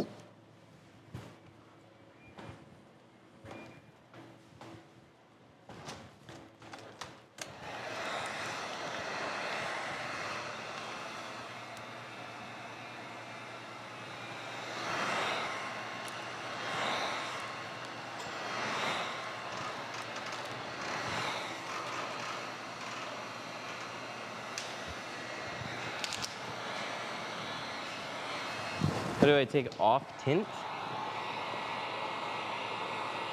Steamer. Look at some videos on that one though. They're gonna be far more helpful than whatever I'm gonna tell you right now, but steamer. Steamer, soapy water, razor blades, and adhesive remover.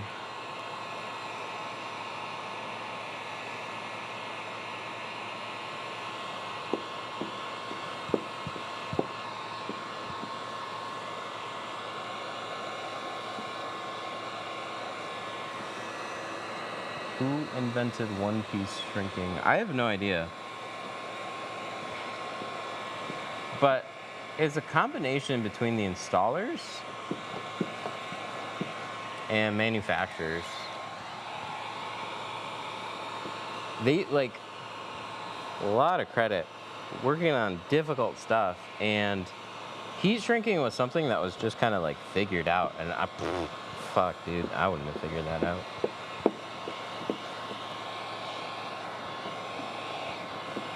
But you can heat shrink like saran wrap and stuff, so somebody knew something. And then the films, like, you know, manufacturers get feedback from installers and start making their films more user-friendly and taking that into consideration. It's just kind of a hybrid. But yeah, the whole reason they had to two-piece stuff and multi-layer along defroster lines is just the films didn't shrink like they do today. Everything gets better. How many cars do you do a day? Dude, I'm sitting happy on doing like 1 or 2 in a day. We just got back last week. We're trying to get Tintly up and running, and it is running, but that's what the stream was yesterday. I was working on that. We added phone calling and debugging a lot of that. It's so cool. I'm so happy with it. Just the sheer amount of flexibility and fun stuff that we can do with it.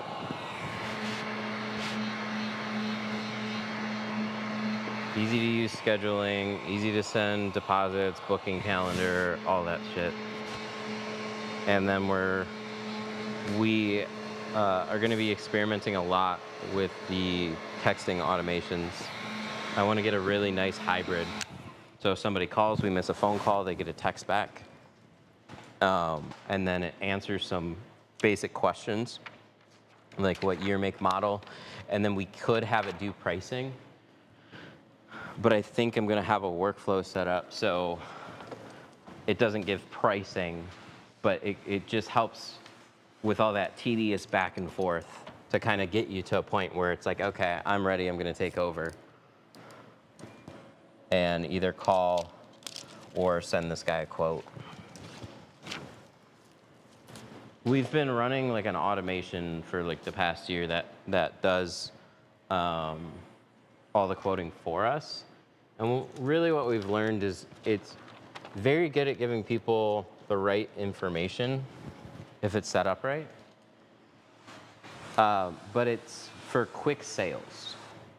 If you want higher tickets on average, you have to talk to people. It doesn't seem like there's any way around that. What do you think about automatic tint? There's some transition films. It was fun to use. I put it on a couple of windows, and at least at the time it was kind of quirky. If it got really hot, so if it sat out in the sun, it would fade to clear. But if it was cool, like you just pulled the car out of a garage, it worked great. But it was changing so fast. It was changing too fast. So like you turn the corner, faces the sun, it starts changing, you think, oh, cool. But if there's like shadows on the window, then it just looks like part of it's not tinted. So like you'd have little overcast shadows from like the mirrors and stuff and from the trim.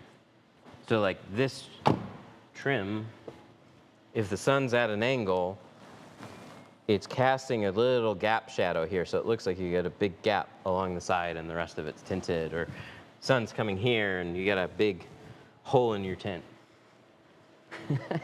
So it was just funny to drive around with.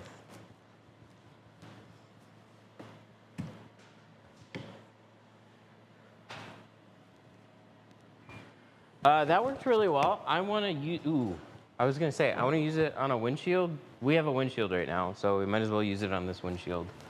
But that worked great on the back window. And if that one works, dude, how many other ones are going to work?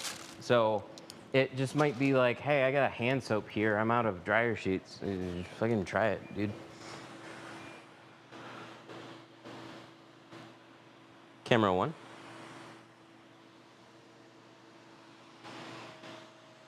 Camera 1.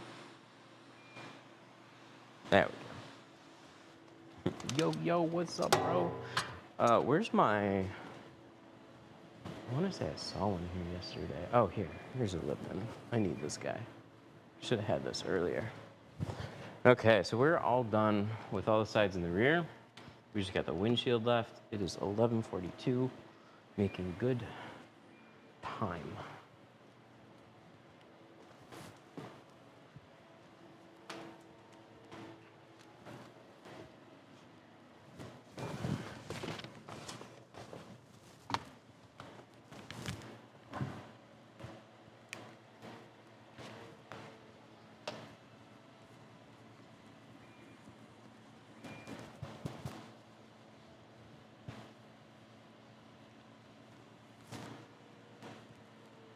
Should I put the wipers up?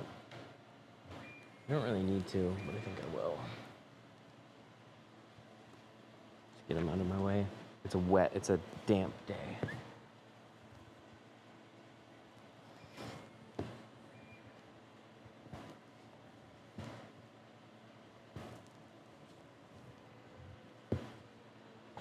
Are the door jamb panels? Oh, like what I'm stepping on? It's a seat cover that we cut in half. The seat covers are, and we talked about doing maybe some floor mats. They are not, and I saw that there, and I'm like, I hope I can find another one. I gotta find another one. We had them here, but they could be anywhere right now. But we have these seat covers, and I took one of those and I cut it in half, and I've got a door sill cover. These are very grippy seat covers. They work super nice. Like they do not move. So you can scoot your butt on them. They throw on like hoodies. They're fantastic. We're gonna use a few of those and very quickly cover everything up, including the screen. But like we put the seat covers on the site, and they just kind of haven't moved very much. So I thought they were one of the coolest things that we added. And I think we sell them here and there. But I'm a big fan of this, because watch. See this, all this. We're gonna take this, we're gonna put it over the screen. And then I got the headrest area here. And it just stays. So now I'm gonna take a towel, cover this, and everything around here is basically covered up, minus steering wheel. Sometimes the towels will come over that, but super easy to cover everything very, very quickly.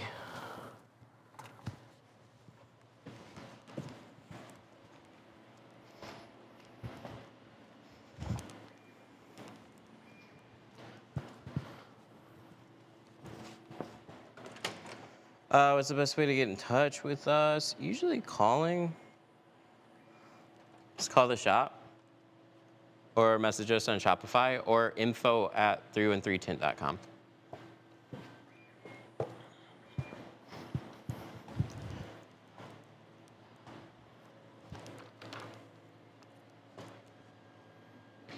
Oh, in a 3-day school. Yeah, that's coming out. You can ask me right now, too.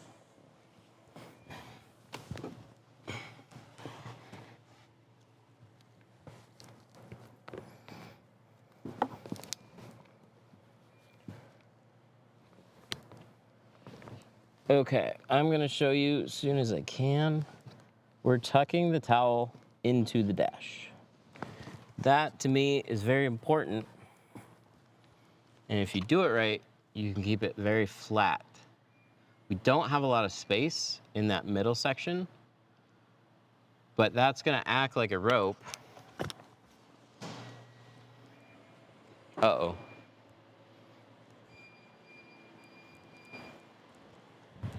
I wonder why that shut off. Was that the heat press? It's off? Oh. Uh-oh. I think it's this one. Shit.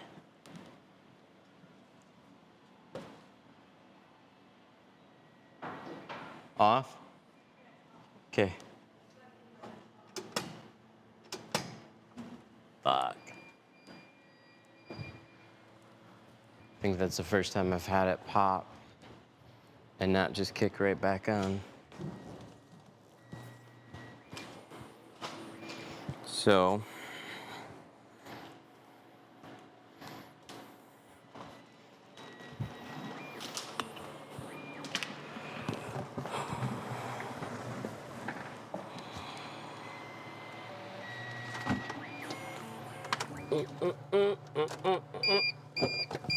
yes, yes, yes, I know. Thank God for battery backups, that's for sure. Oh, it's only got a minute. Oh, that would have fucked that up.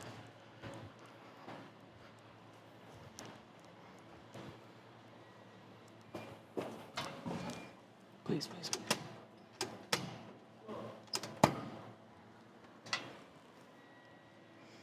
Well, that's the first time it's never just popped back on.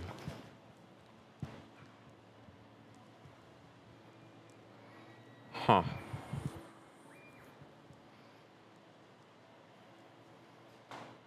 Well, that's not good.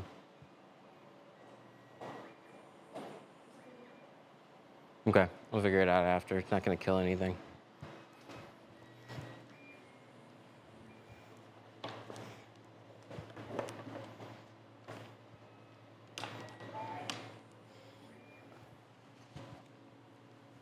Oh, see?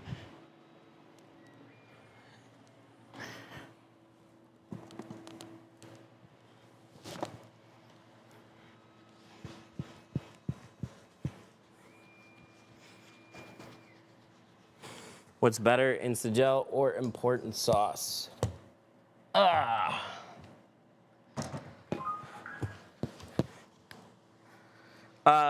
It's personal preference. Instagel's a little bit, or important sauce is a little bit thicker. When it dries powdery, so keep that in mind. Make sure you just wipe it clear of everything. And the price point on it is vastly different, which is the biggest, like, I have both. I like both. I would keep the Tint sauce like a fine wine. I'm just gonna use that on rare occasions because that bottle there is like 40 bucks. Like, what, 35, 40 bucks for this bottle versus a gallon, which is of Instagel, which is 35 bucks.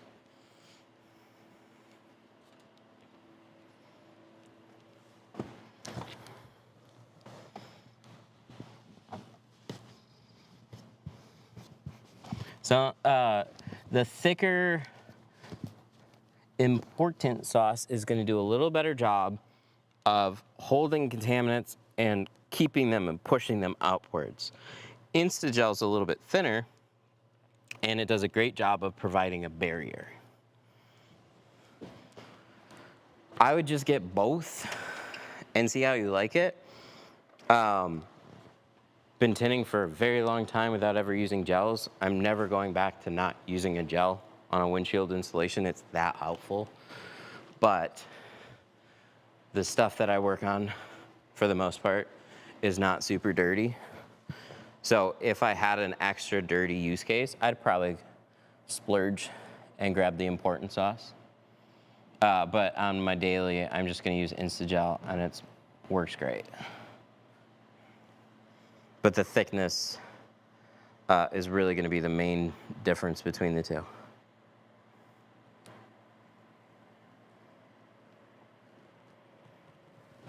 But we'll use it today. I was using it on doors. I was using it on back windows. Honestly, I find myself just now using it mainly for windshields.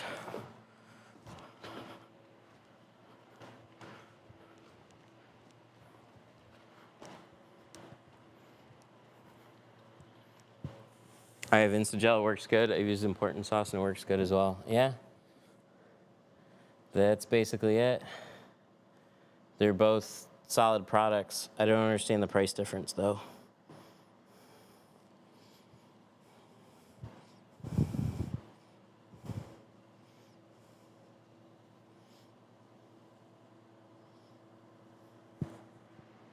Plotter cut the windshield? No. No, thank you.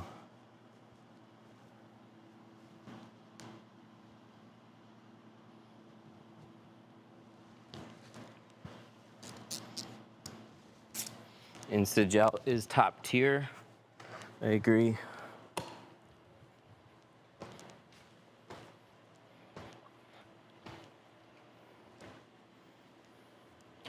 Oh, why not plotter cut the windshield? Plotter cutting a windshield is not fun. That's why. Generally does not, or it's a coin flip on if it lines up. Even with core, there's guys that'll be cutting windshields all day long that'll say very positive things about cutting windshields on core. I've had a mixed experience, but I don't try it that often. It doesn't take me that much longer to cut out a windshield, but it'll take me way longer if that cutout does not fit. So a door window is one thing. Back windows and quarter windows are typically spot on. Windshields can have so many little variants and tweaks that even if it was like, I'm certain it was scanned properly and double checked, but there can just be so many little variances on windshields that they just don't work.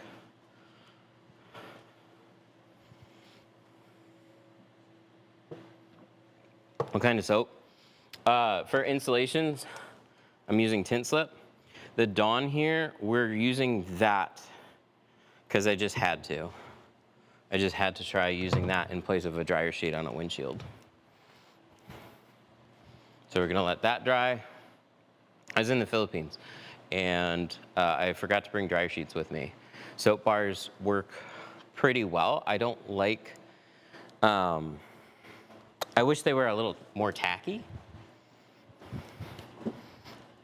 And the only thing we had around the house was some dish soap. We had other soaps too, but like I grabbed some dish soap and it worked great. I was like, oh, I actually think I'm gonna try that when I get home. Okay.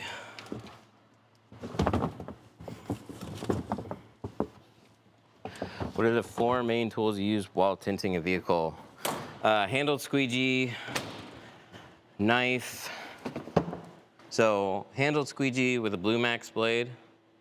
This one's really good. Red dot knife, some sort of shrinking card, and a tri-edge. This is probably the majority of it. There's a few other things like this shank for tucking, but I could use a triangle card for that if I really needed to. Different style knife with a thinner blade works better. I do have a Sharpie on me. And I use this for cleaning instead. This works really great. So there's some other stuff, but those are the main 4.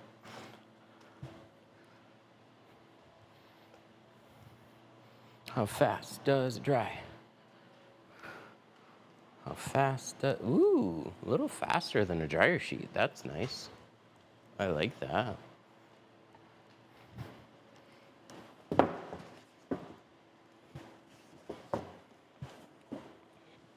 Any chance you'll be discounting the February 3 class like you did for January? I don't think so. No, we already have people that booked.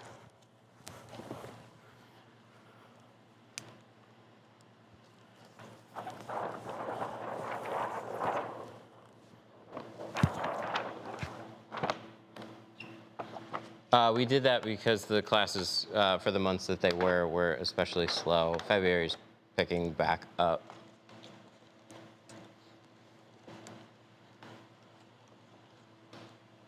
How do I book for the class? 313tint.com. We have single day sessions too. So if you just want to come out for individualized training on flat glass, on heat shrinking, on doors insulation, if you want just a crash course that day, we have those available too.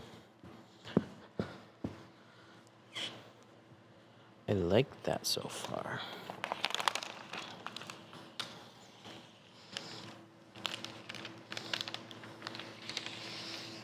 What can be expected in a 3-day course? 3-day is more broken down for beginners to probably people that have been tinting up to a year. It's most beneficial for. First day, we're hand cutting doors and installing. Second day, we're shrinking back windows and front windshields and then doing some installs. And then third day is a flex day between the two, whatever you want to work on. We allow for people to pull in their own vehicles if they want. There's usually a spot for like 1 or 2 of them. You know, so if you're like, hey, I want to do my front doors or I want to get my car done before the end of the class, it's like, yeah, sure, go for it. Let's do it.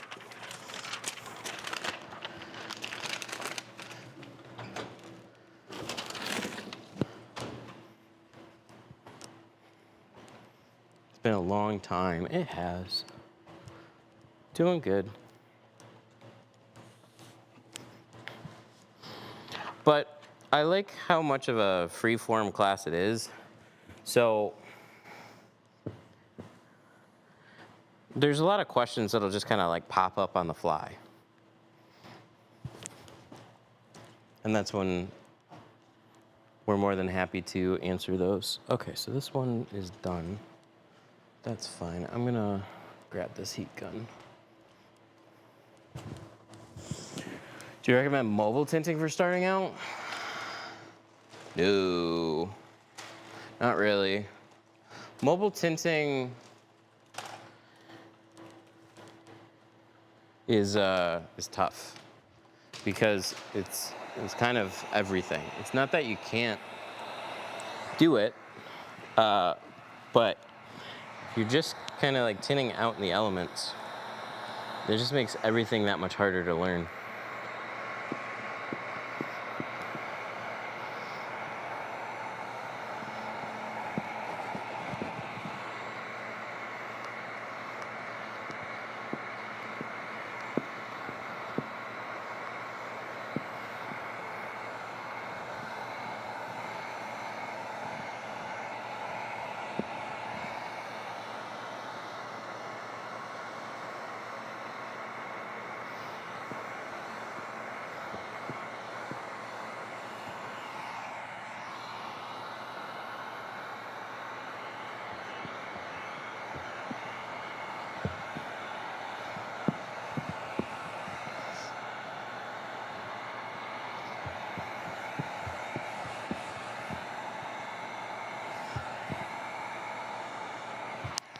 It's working. On the sides, I can tell it's not holding quite as hard as the dryer sheet does. I could wet it and it'd probably be fine.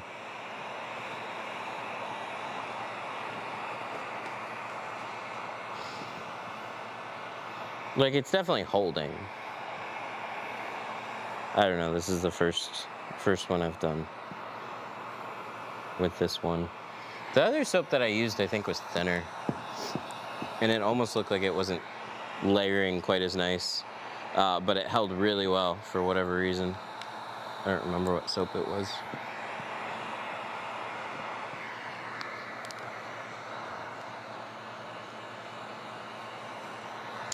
So this is a felt block.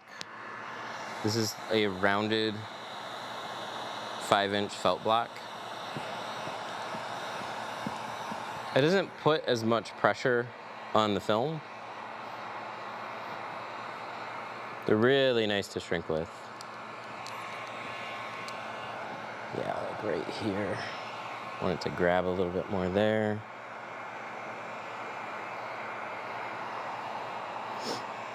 What do you prefer, a heat gun versus a torch? I'm way better with a heat gun than I probably ever will be with a torch. Funny with the torches, they're definitely making a bit of a comeback. 2016, they were super, like, dude, it would freak people out. Now you got the heat shrink battles. People are whipping out torches and like shrinking a window in under 30 seconds.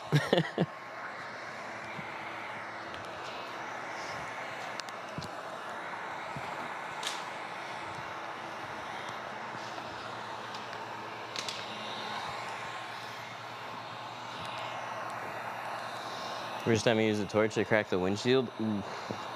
Yikes. That's no good.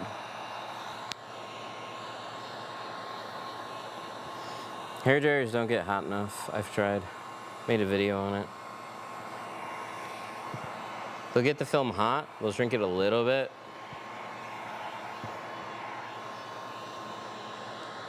You just need more heat.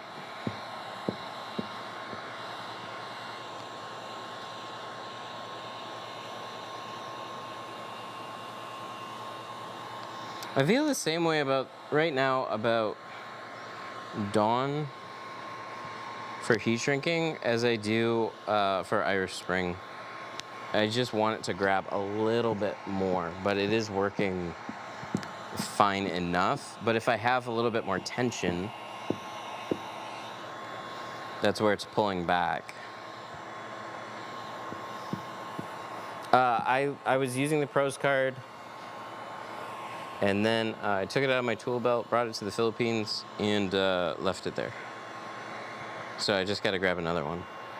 But they're interchangeable. I like both of them. I get a little bit more pressure out of a Pros card because it's got a card in it with the suede buffers. Super nice.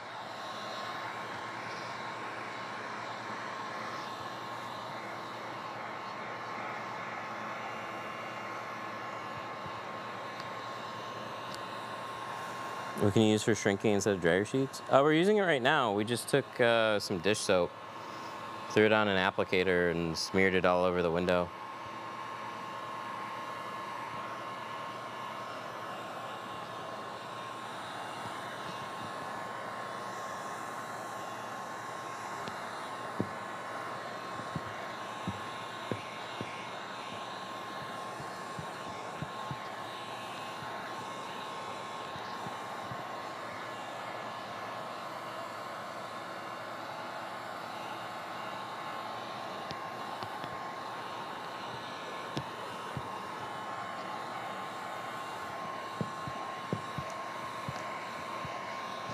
A lot of things can do the same job.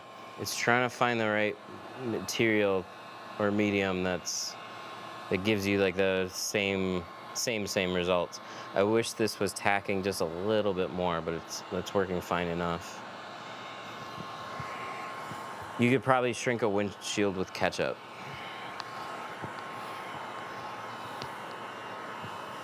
So like, what I like about a dryer sheet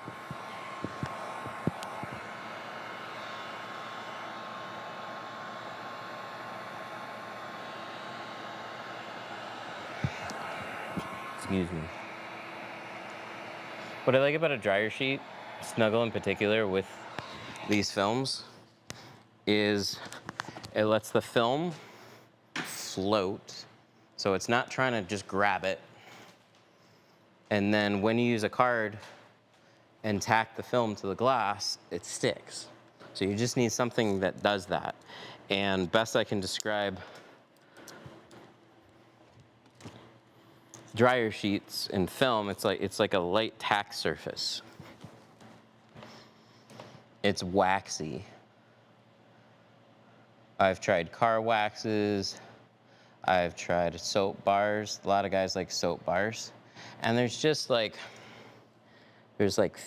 spray deodorants that people are using. All types of stuff that'll work.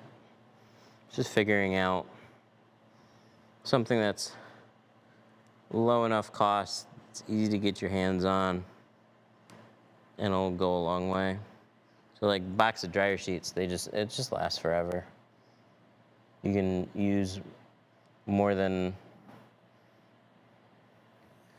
take a sheet, use it on more than one car.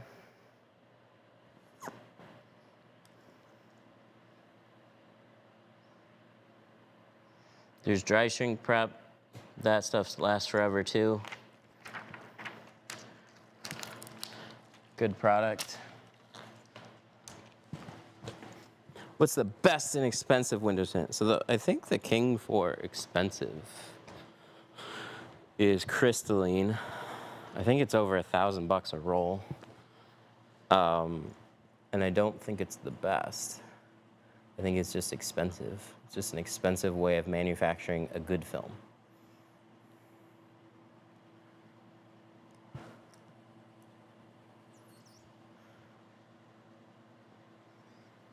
Then there's recognizable brands, which again, nice to have a recognizable brand. They make great films. The best is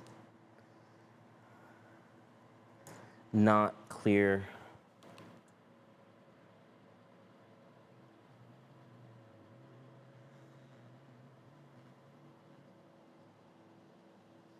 So many arguments about that because there's so many good films that if you put them side by side, you're not going to be able to tell difference. They're all just going to be good.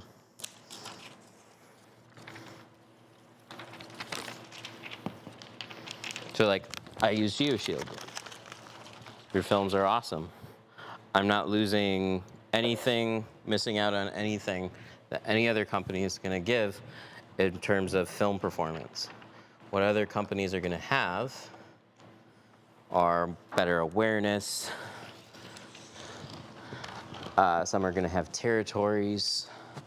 Some are going to have more defined ecosystems. See this? See how it kind of just like flipped off the windshield a little bit more? I just don't have the same stick with it. So it's good. I just want to stick a little bit better. So I can just use dish soap and let it dry? Yeah. Yeah, you can use a soap bar and let that dry too.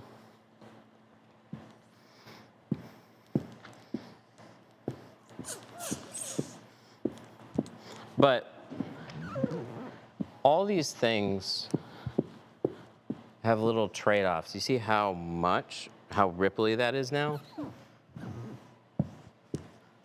It's just, it's not giving me the same bite that I get out of the Snuggle dryer sheet. So I gotta put a wet line down and anchor it.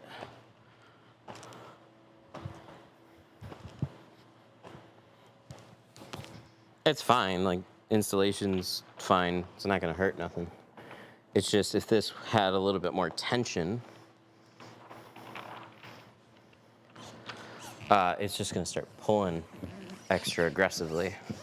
I don't wanna have to do this after I just shrunk a windshield. It's kind of tedious. Just want it to stay.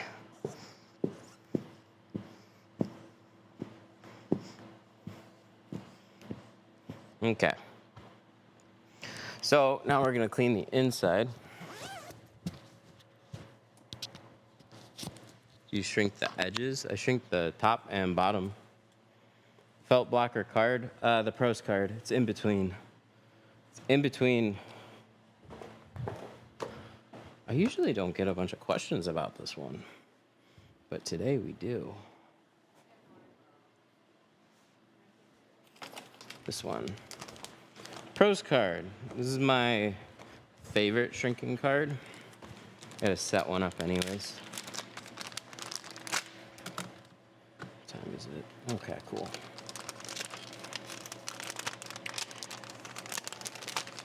This is a hard card that comes with 2 suede buffers. And they have a bunch of different versions of this card that come in different hardnesses. This is a nice kind of in-between. It's got a little bit of flex. Good for a shrink but they do have different hardnesses if you want to get a different one. I just really like this one. So we're going to take the small buffer. We're going to line it up on the card.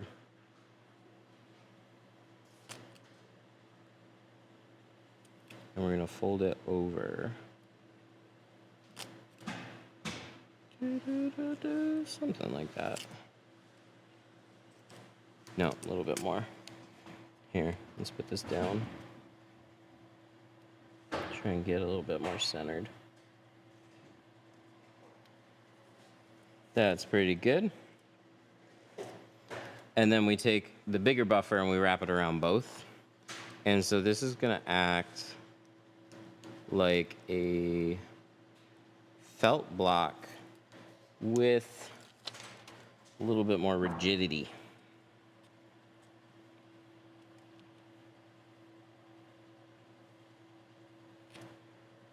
So we wrap that over. Nice. So you get a little bit of the sponginess of the felt card, but backed with a harder card, so you just get more pressure out of it. Where this is just softer all around. It's good, but I like these a little bit better.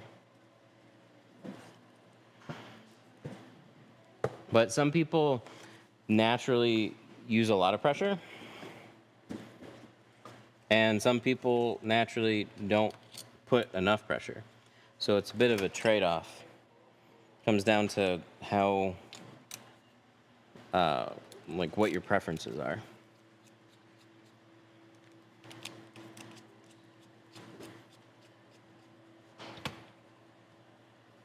Do we need to do another? No? We're good. Cool.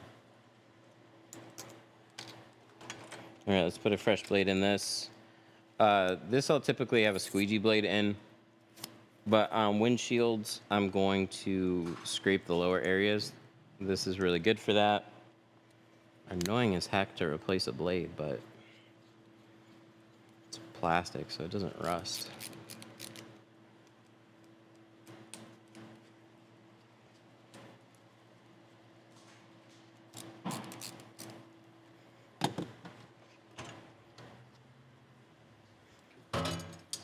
This, let's grab a towel.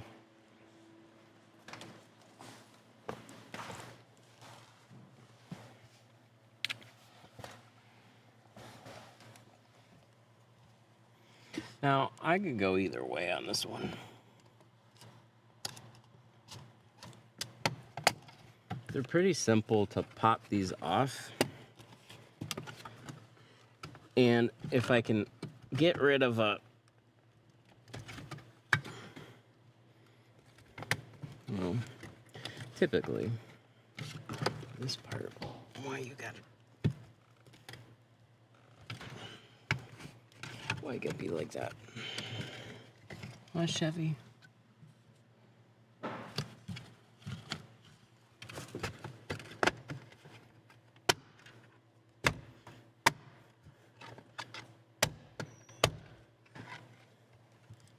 We'll just leave you there.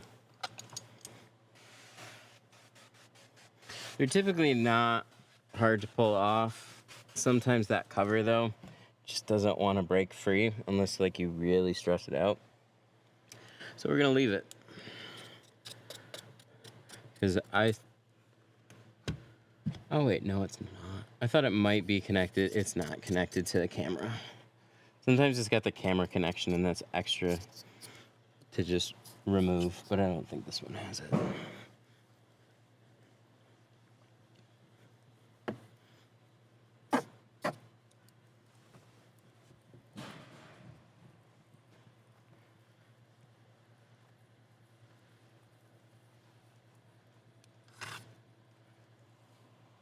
Didn't realize blade goes straight into the quarter window squeegee. They have two ends. One of them is for the squeegee, and the other one says caution, sharp edge. So it's got a razor blade holder that you can interchange.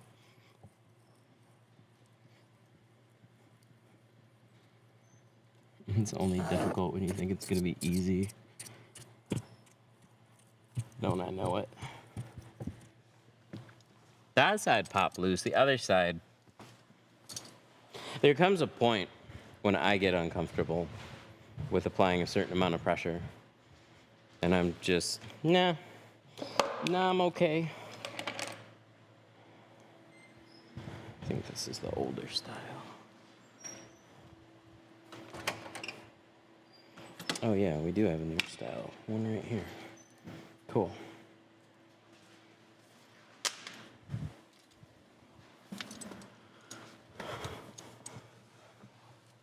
Ew. Ew, actually, ew.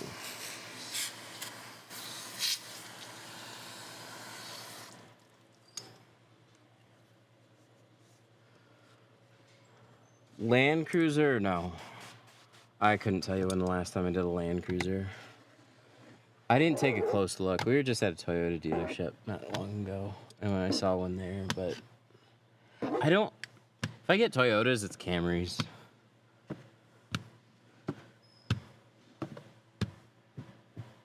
Or a couple other popular ones. I'm not in an area where I get many Toyotas at all.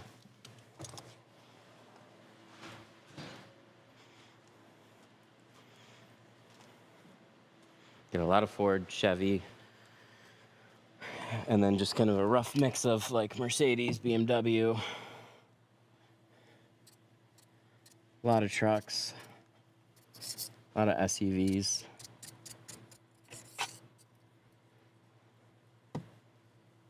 And the occasional Audi.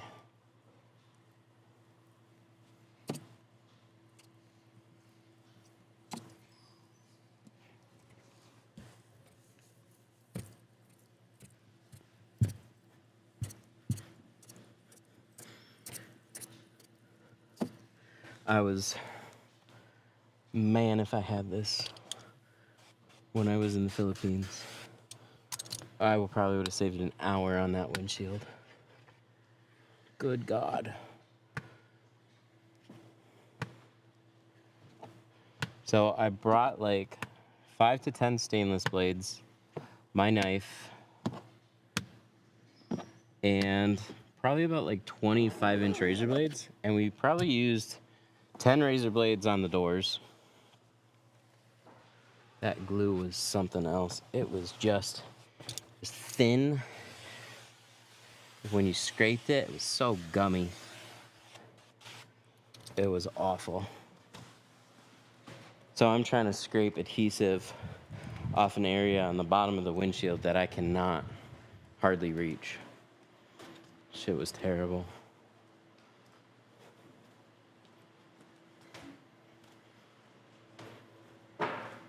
We had to like Shopee razor blades. They didn't have them at hardware stores.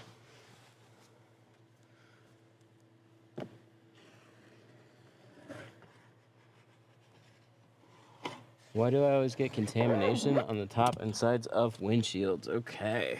Hard to say exactly, but a couple things that you can do is take a rag,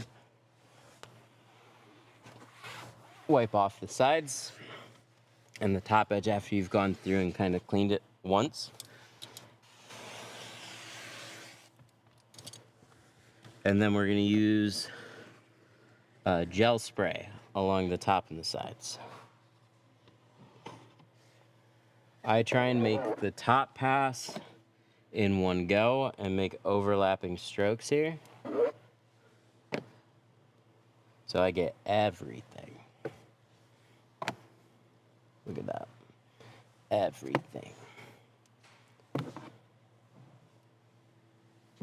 And I come back around with a slim slam.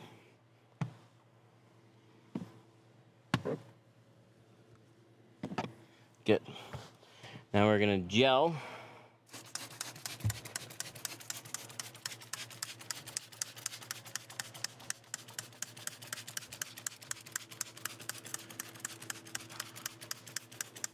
That is gonna help prevent running.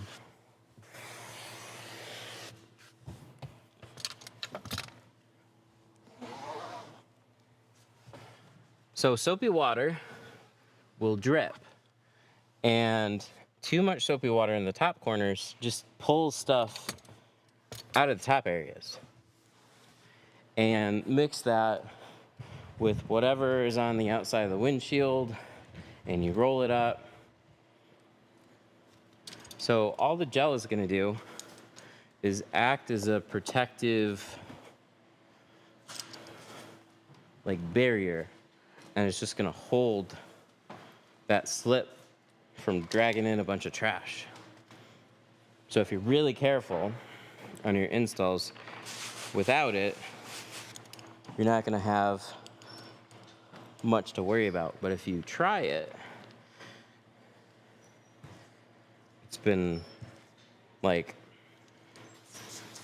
it's so nice to have.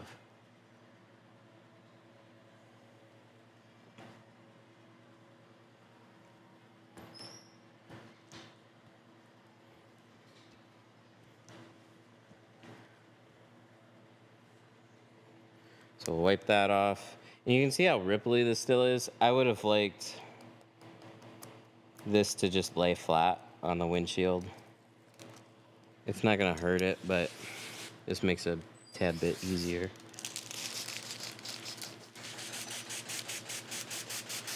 So still like a dryer sheet over this. We'll try another soap though.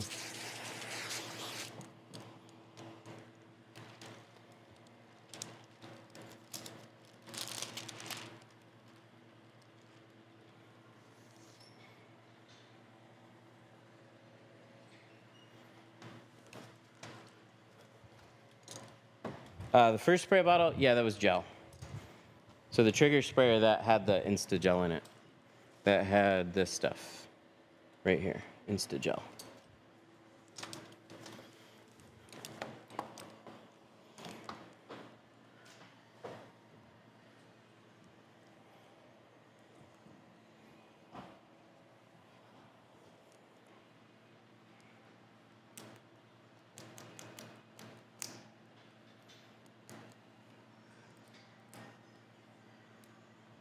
Other reason why I would like it to just lay a little flatter so that's easier to peel. Yes, I used it straight. I tried diluting it in the very beginning. You can a little bit, but the whole point of a gel is for the gel.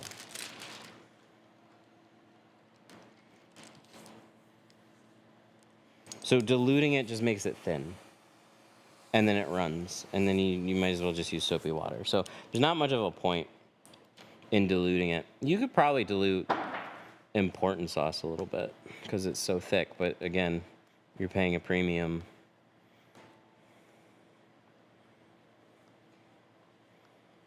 That you kind of want it to stay that way.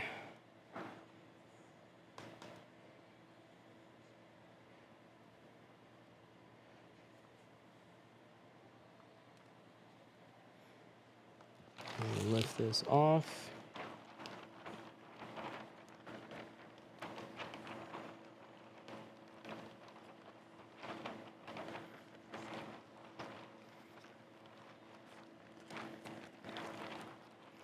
So we're gonna roll this whole thing up.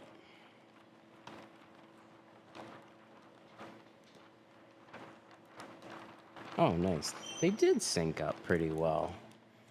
Good. My cameras, like, they start unsynced a little bit and then they get synced back up. I heard that Dawn soap is much better than baby shampoo. I don't know who you heard that from. But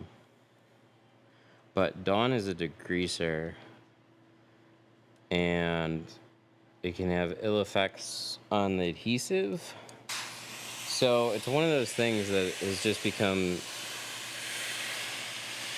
There's guys that use it and love it, but we can't recommend it. My favorite slip mix before Tint slip was in a 3-gallon keg. I would have 3 ounces of baby shampoo, and I have 1 ounce of Dawn. I'd mix them both. and it was awesome. Baby shampoo and Geo. To me, Geo is just sticky. And it didn't matter how much baby shampoo I added. It was just always too sticky. But having a punch of Dawn in there, like I could have 4 ounces of baby shampoo and it wasn't as the same as 3 ounces of baby shampoo and 1 ounce of Dawn. I tried using Dawn by itself. But yeah. Used that for a couple years. I didn't have any problems. But GeoShield was having some film issues with some new films, and they were trying to figure out what was going on, and they just assumed everybody was using window tint soaps. And I was like, no, most people use baby shampoo or Dawn. And so they had a chemist look into it. And it's like, yeah, there's stuff in Dawn that'll break down the adhesive, so I wouldn't recommend using Dawn. But baby shampoo is still like a mild soap. It's not going to hurt the adhesive. But any of these alternative products or store-bought products, the reason why so many people use them is they're easily accessible, pretty inexpensive, and there weren't any good solutions before that. So people just go to grocery stores and go to hardware stores and find stuff that worked. And then an industry is born. So on some of the soaps, it's not that they're unnecessary, but like tint slip, the whole reason tint slip's a thing is because the other soaps that existed, dude, they just didn't slide. They drove me crazy. They're too tacky. I put the film on the glass and it just sticks. And then I add a bunch more soap. And then it still sticks. And I'm like, dude, I can't, like, I don't know what to do here.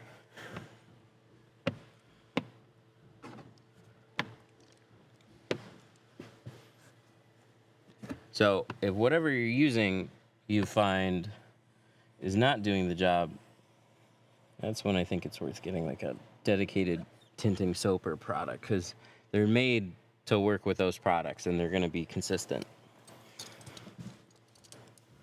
Where the baby shampoo can change, the dryer sheets can change because they're not made for tint, they're made for other shit.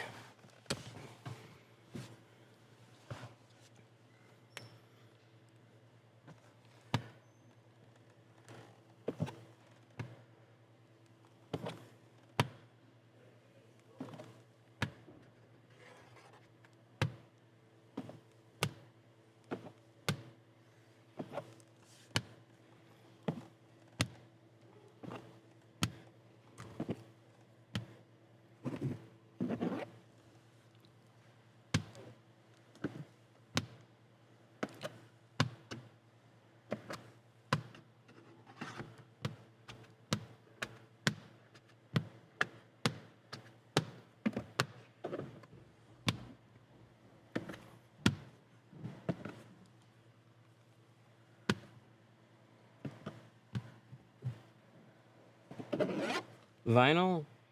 I dabbled. I installed a couple graphics packages for people. And toyed around with it.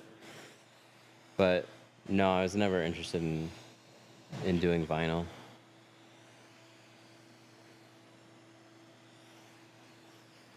Any of these skills, I mean, they're definitely worth learning, but only if you want to seriously do them. So like I had no interest in bouncing back and forth between like one skill and another skill. I was learning paint protection film, but paint protection film, I had to go back and forth. I'd be doing paint protection film, and then I'd be doing window tint, and then I'd be doing paint protection film. And would you say vinyl is easier than tint? Yeah, I think it's far easier, but there's more surface area. So it's just you're going to take way longer doing a vehicle. And it's just time. So if you can charge right,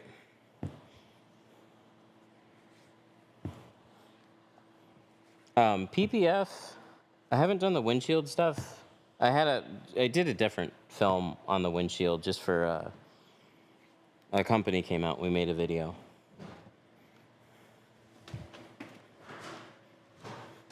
But why is it clear on the inside? Oh, because all your light's on the outside. It's dark. So when we're looking into darkness, there's no contrast. That's why tint works so well. The sun is on the outside of the car. All our light sources are on the outside of the car.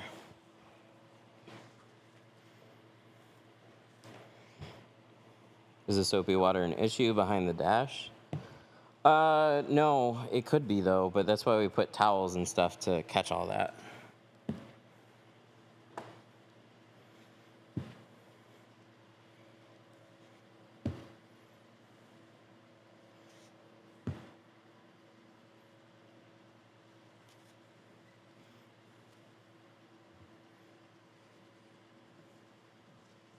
You want to take safety measures to cover some of this stuff up.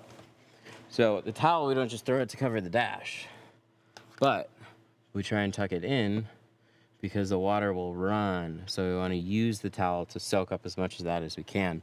But we still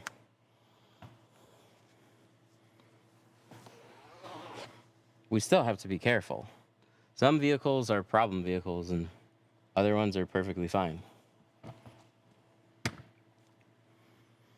Are you using dish soap to clean the windshield? No. Just using our baby shampoo. Or sorry, I'm talking about a bunch of different soaps like Dawn and stuff. Tint slip. But you could.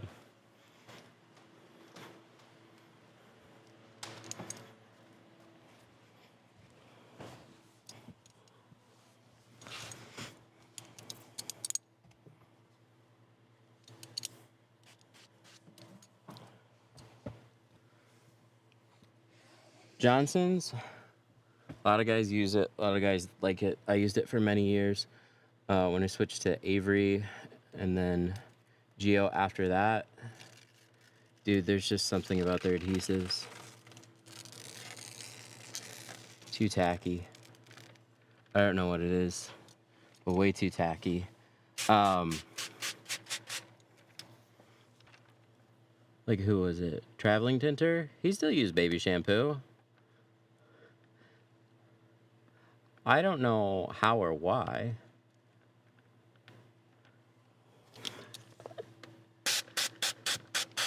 But dude, so I was mobile for like 5 years. And I used baby shampoo. I tried Fusion All-Type.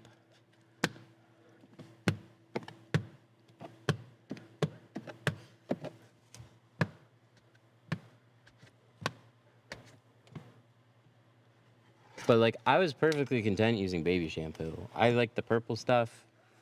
Fuck buying a tint soap. Why would I do that? Baby shampoo was working fine. And then I was using Avery NR Pro. And then they came out with NR. We started buying that instead. And there's something about the adhesive that just made it so fucking tacky. So it just wants to grab the window as soon as you put it on. Add more baby shampoo. Still freaking tacky. And then you're like adding so much soap that there's a problem. Like your hands are slipping and everything else, and your eyes are burning. And the film is still tacking. You're like, what? This makes no sense. I have no idea why that happens. So that was super frustrating. And then later on, like Geo's Pro Classic, C2 Carbon, switched from Avery, and I was trying out Geo, and I had the same friggin' type of adhesive issues. Just super grabby. And I'm like, why? So many films I've used, this has never been a thing. You just add a little bit of baby shampoo and you're fine. So eventually started using a little bit of Dawn in with the baby shampoo, solved all my sticky issues. Then we found out Dawn isn't recommended for tint soap. So back to the drawing board. I got so mad at that too. I'm like, I've been using this for 2 years. I've been recommending it so much. And now you're telling me, like, hey, don't use Dawn.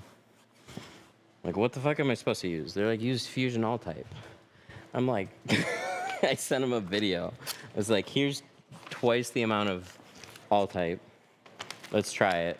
You see it sticking? See it just like. I'm not gonna use your films if this is like this.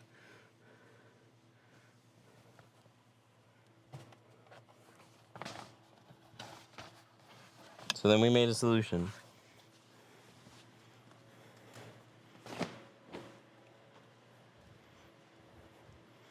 What baby shampoo do you recommend? If you get any, Johnson's fine. You could always try dollar store stuff. Any baby shampoo is generally fine. This is what I use, though. I don't use baby shampoos anymore. Tint Slip.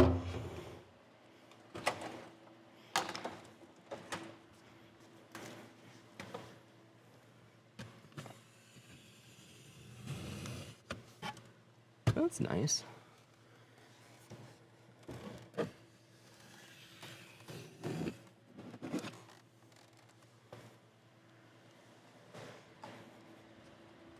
They say this one's supposed to be more flexible than the orange one.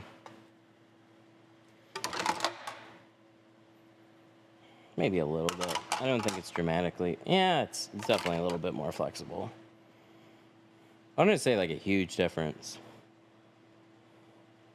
But so Fusion is wrapping these in their slip tape now.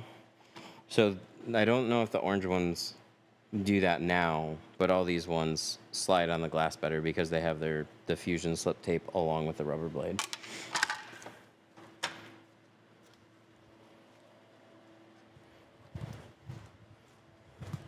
How much do you pay for slip? It's 16 or 17 for one of the 16-ounce bottles. Something like that. And then a gallon 60.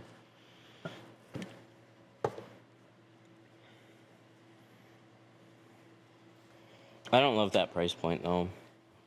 I think it should be a little less expensive. Maybe like 40.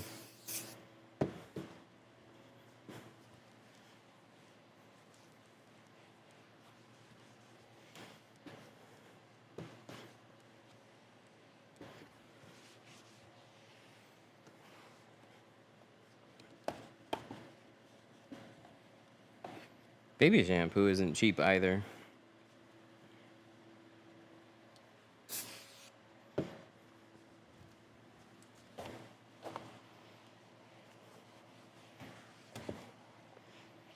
They're just easy to buy a bunch.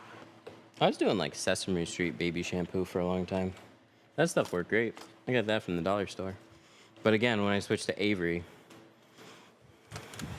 that's where all the problems were.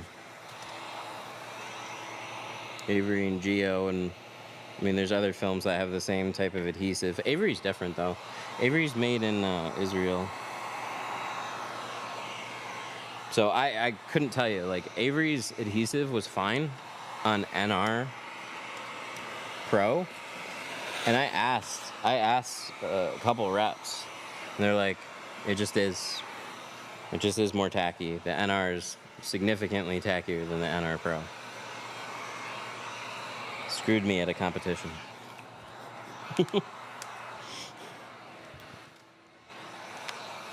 Just ordered pre-cuts after watching several of your videos. Good luck. That's cool.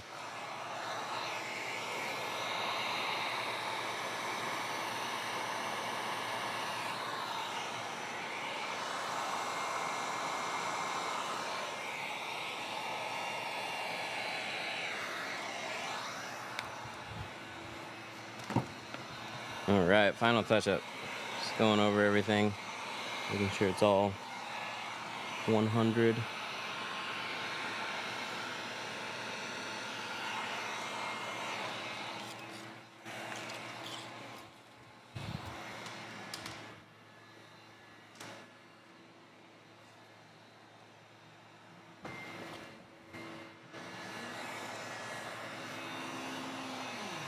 Looking good, thank you. Looking a little dark in here. I hope our electrical's not fucked up. Yeah, that's a fun problem.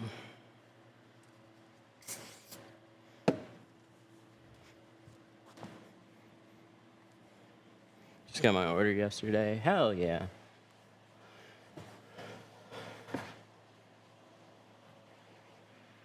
Thanks for the order.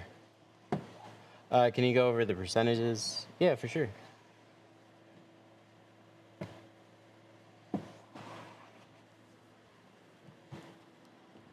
So we did 5 on the front.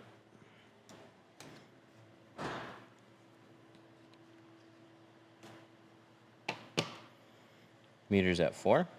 And then over the back, it had 25% factory. And then we put 15. See, it's floating right back and forth between 3 and 4. That's as close as we're gonna get. So we did a 15 over the back to give us a match.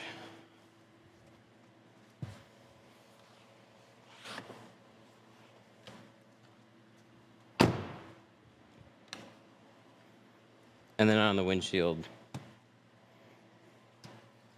20, maybe. Shh.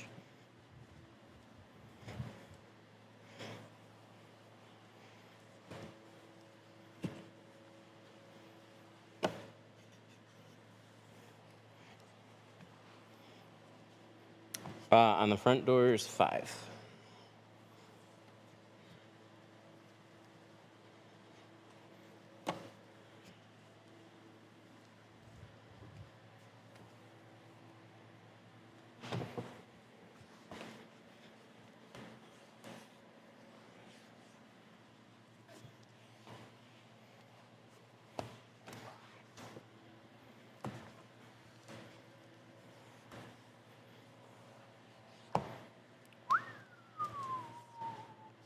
Nice. Yeah, that looks very good. 10 out of 10.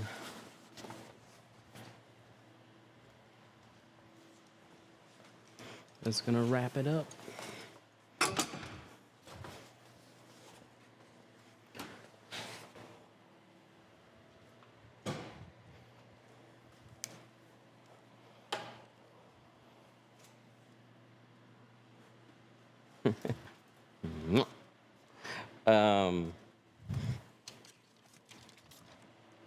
Windshields, maybe a touch darker than 35. Should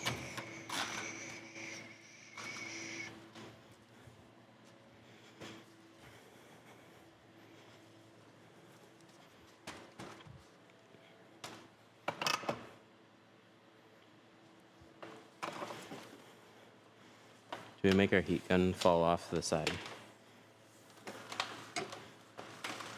Nah, it'll be nice.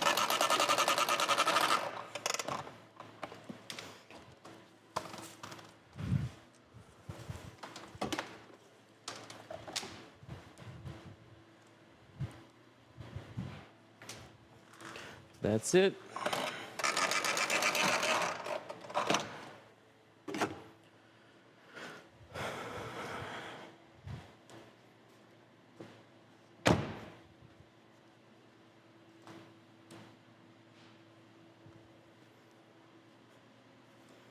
Make sure I got the key. Then I'll close the door. I locked myself out of a car years back. Look at that. Look at that match. That's a nice match.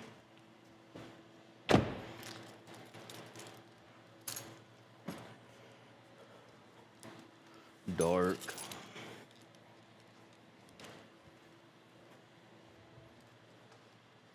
Yeah, it looks good.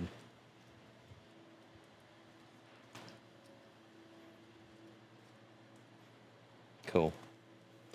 Alrighty. I gotta take off. I gotta deliver this one. Figure out what's going on with electrical.